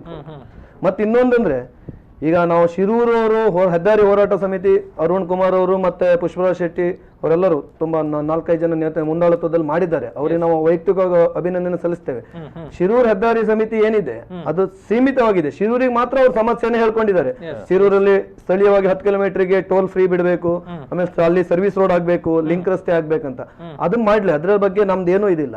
ಆ ಹೋರಾಟಕ್ಕೆ ಹೋಗಿ ಒಬ್ರಿ ಶಾಸಕರು, ಅವ್ರದೇ ಪಕ್ಷ ಇದೆ ಕೇಂದ್ರದಲ್ಲಿ, ಅವ್ರದೇ ಸಂಸದರು ಇದ್ದಾರೆ, ಇವನ್ ಅವರು ಸಂಸದರು ಅವ್ರಿಗೆ ತುಂಬಾ ಹತ್ತಿರದಲ್ಲಿದ್ದಾರೆ, ಅವರಿಂದ ಮಾಡಿಸ್ಬೇಕೆ ಹೊರತು ಸಾರ್ವಜನಿಕ ಹೋರಾಟ ನಾವೇ ಹೋರಾಟ ಮಾಡ್ತೇವೆ 25,000 ಜನ ಕರ್ಕೊಂಡೋಗಿ ಹೋರಾಟ ಮಾಡ್ತೇವೆ ಅನ್ನೋ ಬದಲು ಒಬ್ಬರು ಶಾಸಕರಾಗಿ ಅವರೇ ಮುಂದಾಳತ್ವದಲ್ಲಿ ಸೀದಾ ಹೋಗಿಬಿಟ್ಟು ಗಡ್ಕರಿ ಅವ್ರನ್ನ ಮೀಟ್ ಆಗ್ಬಹುದು ಅಥವಾ ಯಾರು ಸಂಬಂಧಪಟ್ಟ ಇಲಾಖೆಯವ್ರನ್ನ ಮೀಟ್ ಆಗಿ ಒಬ್ಬ ಶಾಸಕರಾಗಿ ಜನರ ಸಮಸ್ಯೆಯನ್ನ ಬಗೆಹರಿಸಬಹುದು. ಈ ರೀತಿ ಜನರ ಕಣ್ಣಿ ಮಣ್ಣೆರಚುವಂತ ಇದನ್ನ ಮಾಡಬಾರದು ಅಂತ ಹೇಳಿ ನಾವು ಹೇಳ್ತಾ ಇದ್ದೇವೆ. ಪ್ರತಿ ಸರಿನೂ ಹಾಗೆ ಆಗ್ತಾ ಇದೆ. ಲಾಸ್ಟ್ ಟೈಮ್ ಬೈಂದೂರಲ್ಲಿ ಫ್ಲೈಓವರ್ ಅಂತ ಹೋರಾಟ ಮಾಡಿದ್ರು, ಹೋರಾಟ ಮಾಡಿದವಾಗ ಸಂಸದರು ಬರ್ಲಿಲ್ಲ, ಮನೆ ತಗೊಳ್ಳಿ ಸಂಸದರು ಪಿ ಎ ಯಾರೋ ಬಂದ್ರು, ಪಿ ಎ ಬಂದು ಫ್ಲೈಓವರ್ ಮಾಡ್ತೀನಿ ಅಂತ ಭರವಸೆ ಕೊಟ್ಟು ಹೋದ್ರು ಜನರಿಗೆ. ಅವಾಗ ಚುನಾವಣೆ ಸಂದರ್ಭ, ಜನರಿಗೆ ಭರವಸೆ ಕೊಟ್ಟು ಹೋದವರು ವಾಪಸ್ ಬರ್ಲಿಲ್ಲ, ಅಲ್ಲಿ ಫ್ಲೈಓವರ್ ಆಗ್ಲೂ ಇಲ್ಲ ಬೈಂದೂರಲ್ಲಿ. ಫ್ಲೈಓವರ್ ಅವಶ್ಯಕತೆ ತುಂಬಾ ಇದೆ ಬೈಂದೂರಿಗೆ, ಫ್ಲೈಓವರ್ ಆಗ್ಲಿಲ್ಲ, ತಿರ್ಗಾ ಎಂಬ್ಯಾಕ್ಮೆಂಟ್ ಮಾಡಿದ್ದಾರೆ. ಈ ರೀತಿ ಸಮಸ್ಯೆ ಏನಿದೆ, ಒಂದು ನಿಮಿಷ, ಈ ರೀತಿ ಏನ್ ಸಮಸ್ಯೆ ಇದೆ ನಮ್ಮ ಕುಂದಾಪುರದಿಂದ, ಆಕ್ಚುಲಿ ಬೈಂದೂರು ಕ್ಷೇತ್ರ ಹೆಮ್ಮಾಡಿಯಿಂದ ಸ್ಟಾರ್ಟ್ ಆದ್ರದು, ತಲ್ಲೂರಿಂದ ಸ್ಟಾರ್ಟ್ ಆದ್ರೆ ಶಿರೂರ್ ತನಕನು ತುಂಬಾ ಸಮಸ್ಯೆ ಇದೆ. ಇದ್ರ ಬಗ್ಗೆ ಯಾರು ಸಂಸದರು ಇವತ್ತಿನ ತನಕನು ಒಂದೇ ಒಂದು ಮಾತಾಡ್ಲಿಲ್ಲ. ಅದೇ ಹಿಂದೆ ಇಲ್ಲಿ ಕುಂದಾಪುರದಲ್ಲಿ ನಾವು ನವಯುಗದವ್ರು ಮಾಡ್ಬೇಕಾದ್ರೆ ಅದ್ರ ಬಗ್ಗೆ ಅವರನ್ನ ಬ್ಲಾಕ್ ಲಿಸ್ಟ್ ಹಾಕ್ತೇವೆ ಹಾಗೆ ಹೀಗಂತ ಕುಂದಾಪುರ ಸಂಸದರು ಮಾತಾಡಿದ್ರು ತುಂಬಾ ಸರಿ.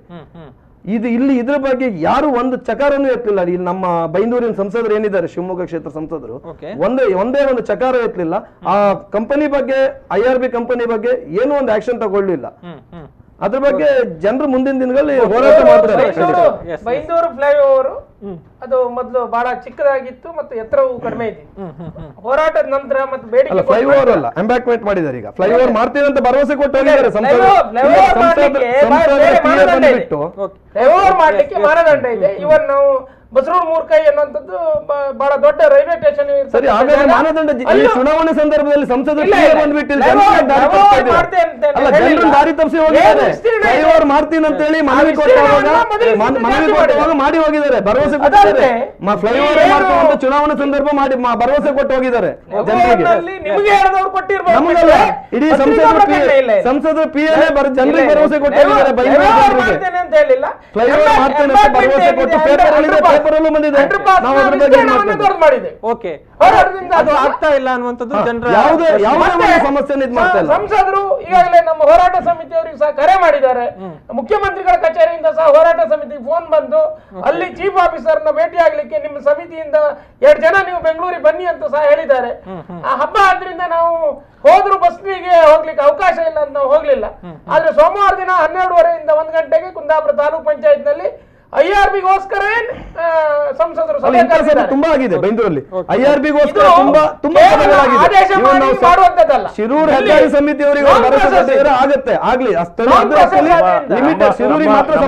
ಸಮಸ್ಯೆ. ನಮ್ಮ ವಿನಂತಿ ರಾಜಕೀಯಗಳು ಏನೇ ಇರ್ಲಿ, ನಮ್ಮ ವಿನಂತಿ ಅಂತ ಹೇಳಿದ್ರೆ ಈಗ ನಾವು ಶಿರೂರ್ನವ್ರು ಏನು ಆರಂಭ ಮಾಡಿದ್ದೇವೆ ಅದು ಇಡೀ ಕ್ಷೇತ್ರಕ್ಕೆ ಸಂಬಂಧಪಟ್ಟಿರುವಂತದ್ದು. ಟೋಲ್ ಗೇಟ್ ಅಲ್ಲಿ ಆರಂಭ ಆಗಿ ಸರ್ವಿಸ್ ರಸ್ತೆಗಳು ಎಲ್ಲ ಕಡೆ ಇವೆ, ಎಲ್ಲ ಊರ್ನಲ್ಲೂ ಕೂಡ ಸರ್ವಿಸ್ ರಸ್ತೆ ಕಂಪ್ಲೀಟ್ ಆಗಲಿಲ್ಲ.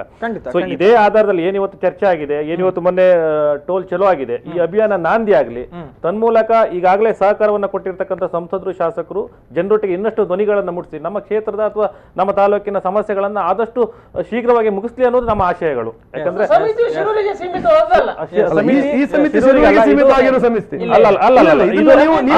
ಸಮಿತಿಯವರು ಇವಾಗ ಏನ್ ಇಶ್ಯೂ ತಗೊಂಡಿದ್ದಾರೆ, ಈ ಸಮಿತಿಯಿಂದ ಇಶ್ಯೂ ತಗೊಂಡಿರೋದು ಸಿರೂರಿಗೆ ಸಂಬಂಧಪಟ್ಟಂತ ನಮ್ಮ ಸಮಿತಿ ನಿಮ್ಮ ಎಲ್ಲರ ಸಹಕಾರವನ್ನು ಕೊಟ್ಟಿದ್ದೀವಿ. ಸಮಿತಿ ಶುರು ಅದ್ರ ಬಗ್ಗೆ ನಿಮ್ಮೆಲ್ಲರ ಸಹಕಾರ ಇದೆ.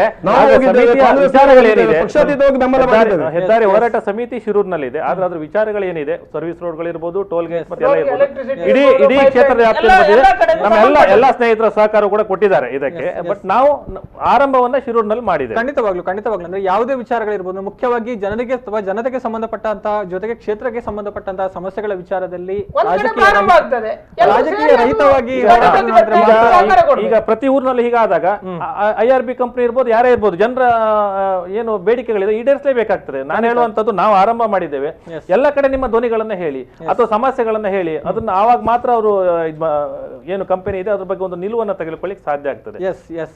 ಇನ್ನು ಕೊನೆಯದಾಗಿ ಏನ್ ಹೇಳೋಕೆ ಬಯಸ್ತೀರಿ ಅನ್ನುವಂಥದ್ದು? ನಾವು ಹೇಳುವಂಥದ್ದು ಕೊಂಕಣ ರೈಲ್ವೆ ಆರಂಭ ಆಗಿದೆ. ಕೇವಲ 1500 ಕೋಟಿ ಸಮಥಿಂಗ್ ಅಲ್ಲಿ ಇಡೀ ಅಂತ ದೊಡ್ಡ ಎಷ್ಟೆಲ್ಲ ಕೆನಲ್ಗಳಿವೆ, ಎಷ್ಟೆಲ್ಲ ಸುರಂಗಗಳನ್ನ ಎಲ್ಲವನ್ನ ಮಾಡಿದ್ದಾರೆ. 2639 ಕೋಟಿ ರೂಪಾಯಿಯನ್ನ IRB ಕಂಪನಿಯವರಿಗೆ ಕಾಮಗಾರಿ ಕೊಟ್ಟಿದ್ದೇವೆ. ಇಂತಹ ಬುದ್ಧಿವಂತರ ಜಿಲ್ಲೆ ದಕ್ಷಿಣ ಕನ್ನಡ ಮತ್ತು ಉಡುಪಿ ಜಿಲ್ಲೆಯಲ್ಲಿದ್ದೇವೆ, ನಾವೆಲ್ಲ ನಮ್ಮ ತಾಲೂಕಿನಲ್ಲಿ ಇದ್ದೇವೆ. ಇಲ್ಲಿಯ ಜನರಿಗೆ ಕಣ್ಣಿಗೆ ಮಣ್ಣೆ ಹರಿಲಿಕ್ಕೆ ಸಾಧ್ಯ ಇಲ್ಲ. ಇವತ್ತು ರಸ್ತೆಗಳನ್ನ ಮಾಡಿ ಹೋಗ್ಬೋದು, ನಾಳೆ ಒಂದು 10-20 ವರ್ಷದ ನಂತರ ನಮ್ಮ ಮುಂದಿನ ಪೀಳಿಗೆ ಬಂದ್ಕೊಂಡು ಇದೆ ಅಂತ ಅವಸ್ಥೆ ಅಥವಾ ಏನ್ ಸಮಸ್ಯೆ ಅನ್ನೋದನ್ನ ಮನಗಳ್ಬೇಕಾಗ್ತದೆ. ಅದಕ್ಕೋಸ್ಕರ ನಾನು ಹೇಳುವಂತದ್ದು, ಇಲ್ಲಿನ ಎಲ್ಲ ಸಾರ್ವಜನಿಕರು, ಇಲ್ಲಿನ ಎಲ್ಲ ಜನಪ್ರತಿನಿಧಿಗಳು, ಎಲ್ಲ ಸಮಾಜದ ಹಿರಿಯರ ಮುಂದಾಳತ್ವದಲ್ಲಿ ಮತ್ತು ಅಧಿಕಾರಿಗಳು, ವಿಶೇಷವಾಗಿ ಜಿಲ್ಲಾಧಿಕಾರಿಗಳ ಮುತುವರ್ಜಿಯಲ್ಲಿ ಈ ಸಮಸ್ಯೆಗಳಿಗೆ ಒಂದು ಇತ್ಯರ್ಥ ಮಾಡಬೇಕು. ಒಂದು ಪ್ರತಿ ಗ್ರಾಮ ಪಂಚಾಯತ್ನಲ್ಲೂ ಕೂಡ ಒಂದೊಂದು ಸಭೆಗಳನ್ನ ಮಾಡಬೇಕು. ಅಲ್ಲಿಯ ಊರಿನಲ್ಲಿ ಏನೇನು ಸಮಸ್ಯೆಗಳಿವೆ, ವೈಯಕ್ತಿಕವಾಗಿ ವಿಚಾರಗಳನ್ನಲ್ಲ, ಸಾರ್ವಜನಿಕವಾಗಿ ಯಾವ ಸಮಸ್ಯೆಗಳಿವೆ ಅದನ್ನ ಈ ಹಂತದಲ್ಲೇ ಇತ್ಯರ್ಥ ಮಾಡಿದ್ರೆ ಮಾತ್ರ ನಾಳೆ ಈ ರಸ್ತೆ ರಾಜಕೀಯವನ್ನು ಹೊರಗಿಟ್ಟು ರಾಜಕೀಯವರು ಏನೇ ಇರಲಿ ನಾವು ಅದ್ರ ಬಗ್ಗೆ ಮಾತಾಡೋದಿಲ್ಲ. ಅಭಿವೃದ್ಧಿಯ ವಿಚಾರದಲ್ಲಿ ಹೇಳುವಂತದ್ದು, ಗ್ರಾಮ ಪಂಚಾಯತ್ ನಲ್ಲಿ ಆಯಾ ಗ್ರಾಮದ ಸಮಸ್ಯೆಗಳನ್ನ ಅಥವಾ ಸಭೆ ಜಿಲ್ಲಾಧಿಕಾರಿಗಳ ಮುತುವರ್ಜಿಯಲ್ಲಿ ನಡೆಸಿ ಅದಕ್ಕೆ ಒಂದಿಷ್ಟು ಪರಿಹಾರವನ್ನ ಕಂಡುಕೊಂಡ್ರೆ ಖಂಡಿತ ಈ ಚತುಷ್ಪಥ ಯೋಜನೆ ನಾವೆಲ್ಲರೂ ಸ್ವಾಗತ ಮತ್ತು ಅನುಕೂಲ ಆಗ್ತದೆ. ಮತ್ತು ಈ ನಮ್ಮ ಎಲ್ಲರಿಗೂ ಕೂಡ ಒಂದು ಒಳ್ಳೆಯ ಒಂದು ಯೋಜನೆ ಕೊಟ್ಟಾಗ್ತದೆ. ಅದು ಬಿಟ್ಟರೆ ನೀವು ನಿಯಮಗಳನ್ನ, ಕಾನೂನುಗಳನ್ನ, ಪೊಲೀಸ್ ರಕ್ಷೆಗಳನ್ನ ಹಾಕಿ ಉದ್ಘಾಟನೆ ಮಾಡಿದ್ರು ಕೂಡ ನಾಳೆ ಜನ ಪ್ರತಿ ಮನೆಯಲ್ಲೂ ಒಂದು ಹೆಣ ಬಿದ್ರು ಕೂಡ, ಒಬ್ಬ ವ್ಯಕ್ತಿ ಸತ್ರು ಕೂಡ ಅದರ ಶಾಪ ಎಲ್ರಿಗೂ ಆಗ್ತದೆ. ಅದಕ್ಕೋಸ್ಕರ ವಿಶೇಷವಾಗಿ ಸಂಸದರು, ಶಾಸಕರು ಇದ್ರ ಬಗ್ಗೆ ಗಮನ ಹರಿಸಬೇಕು. ಪುಷ್ಪರಾಜ್ ಶೆಟ್ಟಿ ಅವರೇ, ಈಗ ಜಿಲ್ಲೆ ಇರ್ಬೋದು, ರಾಜ್ಯ ಇರ್ಬೋದು, ಕೇಂದ್ರ ಇರ್ಬೋದು, ಉತ್ತಮವಾದ ಅವಕಾಶಗಳಿದೆ. ಈ ಮೂಲಕ ಆದ್ರೂ ಈ ಭಾಗದ ಹೆದ್ದಾರಿಯ ಸಮಸ್ಯೆಗಳಿಗೆ ಮುಕ್ತಿ ಸಿಗುತ್ತಾ ಅನ್ನುವಂಥದ್ದು ಏನ್ ಹೇಳ್ತೀರಿ? ಖಂಡಿತವಾಗಿಯೂ ಸಂಸದರು, ಮುಖ್ಯಮಂತ್ರಿಗಳ ಪುತ್ರರಾಗಿರೋದ್ರಿಂದ ಬಹಳಷ್ಟು ವಿಶೇಷ ಪ್ರಯತ್ನವನ್ನ ಬೈಂದೂರು ಕ್ಷೇತ್ರಕ್ಕೆ ಮಾಡ್ತಾ ಇದ್ದಾರೆ. ಈ ಹೆದ್ದಾರಿ ವಿಷಯದಲ್ಲೂ ನೇರ ಸಂಪರ್ಕದಲ್ಲಿದ್ದಾರೆ. ಸಮಿತಿಯವರೊಂದಿಗೂ ಕೂಡ, ಹೋರಾಟ ಸಮಿತಿಯವರೊಂದಿಗೂ ಕೂಡ ನೇರ ಸಂಪರ್ಕದಲ್ಲಿದ್ದಾರೆ. ಇವತ್ತು ತಾಲೂಕ್ ಪಂಚಾಯತಿನ ಕರೆ ಮಾಡಿ, ಮುಖ್ಯಮಂತ್ರಿಗಳ ಕಚೇರಿಯಿಂದ ಹಾಗೂ ಸಂಸದರ ಕಚೇರಿಯಿಂದ ಕರೆ ಮಾಡಿ ಎಲ್ಲೆಲ್ಲೋ ಪೈಪ್ಲೈನ್ ಏನಾಗಿದೆ, ಸರ್ವಿಸ್ ಏನಾಗಿದೆ, ಯಾವ್ಯಾವ ಊರಿಗೆ ಏನೆಲ್ಲ ತೊಂದರೆಗಳಾಗಿದೆ ಕೂಡಲೇ ಪಟ್ಟಿಯನ್ನ ಮಾಡಿ ಸೋಮವಾರ ಸಭೆಗೆ ಹಾಜರಿರಬೇಕು ಎನ್ನುವಂತ ಸೂಚನೆಯನ್ನು ಕೊಟ್ಟಿದ್ದಾರೆ. ಖಂಡಿತವಾಗಿಯೂ ನಮ್ಮ ಈ ಹೋರಾಟ ಎನ್ನುವಂಥದ್ದು ಎಚ್ಚರಿಕೆಯಾಗಿ ಸಂಸದರು ಇವರು ಎಲ್ಲರೂ ನಮ್ಮೊಂದಿಗೆ ಸೇರಿಕೊಂಡು ಇದಕ್ಕೆ ಅಂತ್ಯ ಹಾಡ್ತಾರೆ. IRBಯ ಕರ್ಮಕಾಂಡ ಮುಗಿತದೆ, ಒಳ್ಳೆ ದಿನಗಳು ಖಂಡಿತವಾಗಿ ಬರ್ತದೆ ಅಂತ ಹೇಳ್ತೇನೆ. ಎಸ್ ಶೇಖರ್ ಪೂಜಾರಿ ಅವರೇ, ಕೊನೆಯದಾಗಿ ಈಗ ಅಭಿವೃದ್ಧಿ ವಿಚಾರದಲ್ಲಿ ನಾವು ಖಂಡಿತವಾಗ್ಲೂ ಅಧಿಕಾರದಲ್ಲಿ ಯಾವುದೇ ಪಕ್ಷ ಇರಲಿ ಅದಕ್ಕೆ ನಾವು ಸಂಪೂರ್ಣ ಬೆಂಬಲ ಕೊಡ್ತೇವೆ. ಈ ಹೆದ್ದಾರಿ ಸಮಸ್ಯೆ ಏನಿದೆ ಇದ್ರ ವಿರುದ್ಧ ಸಂಸದರಾಗ್ಲಿ ಶಾಸಕರಾಗ್ಲಿ ಕರೆಕ್ಟಾಗಿ ಆಕ್ಷನ್ ತಗೊಂಡು ಅದ್ರ ಬಗ್ಗೆ ಕಳಪೆ ಕಾಮಗಾರಿ ಏನಾಗಿದೆ ಅದನ್ನ ತನಿಖೆ ಮಾಡಿ ಅದನ್ನ ಸರಿಪಡಿಸಿ ಜನರಿಗೆ ತೊಂದರೆ ಆಗದೆ ಇರುವ ಹಾಗೆ ಮಾಡಬೇಕು. ಮತ್ತೆ ಅವರು ಯಾವುದೇ ಸಭೆ ಮಾಡಲಿ ಹೇಗೆ ಮಾಡಲಿ ಜನರು ಬರೀ ಅದನ್ನ ಕಾಟಾಚಾರಕ್ಕೆ ಮಾಡಬಾರ್ದು, ಅಥವಾ ತೋರ್ಪಡಿಸಿಗಾಗಿ ಜನರ ಕಣ್ಣಿಗೆ ಮಣ್ಣೆರಚೋದಕ್ಕಾಗಿ ಸಂಸದರ ಸಭೆಗಳನ್ನು ಮಾಡಬಾರ್ದು. ಅದನ್ನ ಅಭಿವೃದ್ಧಿ ವಿಚಾರದಲ್ಲಿ ಆ ಸಮಸ್ಯೆ ಏನಿದೆ ಅದನ್ನ ಬಗೆಹರಿಸುವ ನಿಟ್ಟಿನಲ್ಲಿ ಸಭೆಗಳನ್ನ ಮಾಡಿ ಆ ಸಂಬಂಧಪಟ್ಟ ಕಂಪನಿ ಏನಿದೆ ಅದ್ರ ಮೇಲೆ ಕ್ರಮ ತಗೊಂಡು ಸಮಸ್ಯೆನ ಬಗೆಹರಿಸಬೇಕಂತ ನಾವು ಕೇಳ್ಕೊಳ್ತೇವೆ. ಓಕೆ, ಎಸ್, ಧನ್ಯವಾದಗಳನ್ನು ಸಲ್ಲಿಸ್ತಾ ಇದ್ದೇನೆ ಮೂರು ಅತಿಥಿಗಳಿಗೂ ಕೂಡ. ವಿಶೇಷವಾಗಿ ಒಂದು ಟೋಲ್ಗೇಟ್ನ ಸಮಸ್ಯೆಯ ಬಗ್ಗೆ ಸಾಕಷ್ಟು ವಿಚಾರಗಳು, ಜೊತೆಗೆ ಇರುವಂತಹ ಸಮಸ್ಯೆಗಳೇನು, ಆಗಬೇಕಾಗಿರುವಂತಹ ಕೆಲಸಗಳೇನು, ಎಲ್ಲದರ ಬಗ್ಗೆ ಸಾಕಷ್ಟು ವಿಚಾರಗಳನ್ನು ಹಂಚಿಕೊಂಡ್ರಿ. ಧನ್ಯವಾದಗಳಂತ ಮತ್ತೊಮ್ಮೆ ಹೇಳ್ತಾ ಇದ್ದೇನೆ. ಎಸ್ ವೀಕ್ಷಕರೇ, ಇದು ಮುಖ್ಯವಾಗಿ ಕುಂದಾಪುರ, ಶಿರೂರು ಈ ಭಾಗದಲ್ಲಿ ಇರುವಂಥದ್ದು, ಅಂದರೆ ಬಹುಶಃ ಉತ್ತರ ಕನ್ನಡದವರೆಗೂ ಇರುವಂತಹ ಹೆದ್ದಾರಿಗಳ ಸಮಸ್ಯೆ ಮಾತ್ರ ಅಲ್ಲ, ಕರಾವಳಿ ಕೂಡ, ದಕ್ಷಿಣ ಕನ್ನಡ ಜಿಲ್ಲೆ, ಉಡುಪಿ ಕೂಡ ಹೊರತಾಗಿಲ್ಲ.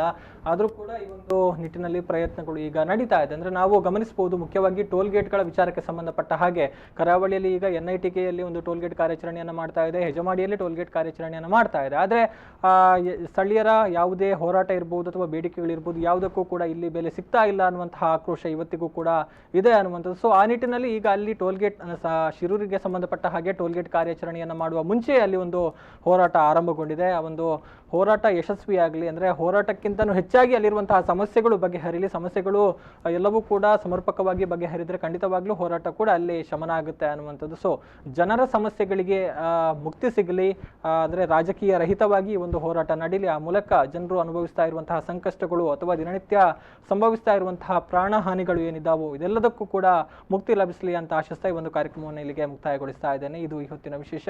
ಮುಂದಿನ ಕಾರ್ಯಕ್ರಮದೊಂದಿಗೆ ಮತ್ತೆ ನಿಮ್ಮ ಮುಂದೆ ಬರ್ತೀನಿ. ನಿರಂತರವಾದ ಸುದ್ದಿ, ಮಾಹಿತಿ, ಮನೋರಂಜನೆಗಾಗಿ ನೋಡ್ತಾ ಇರಿ V4 ನ್ಯೂಸ್. ನಮಸ್ಕಾರ.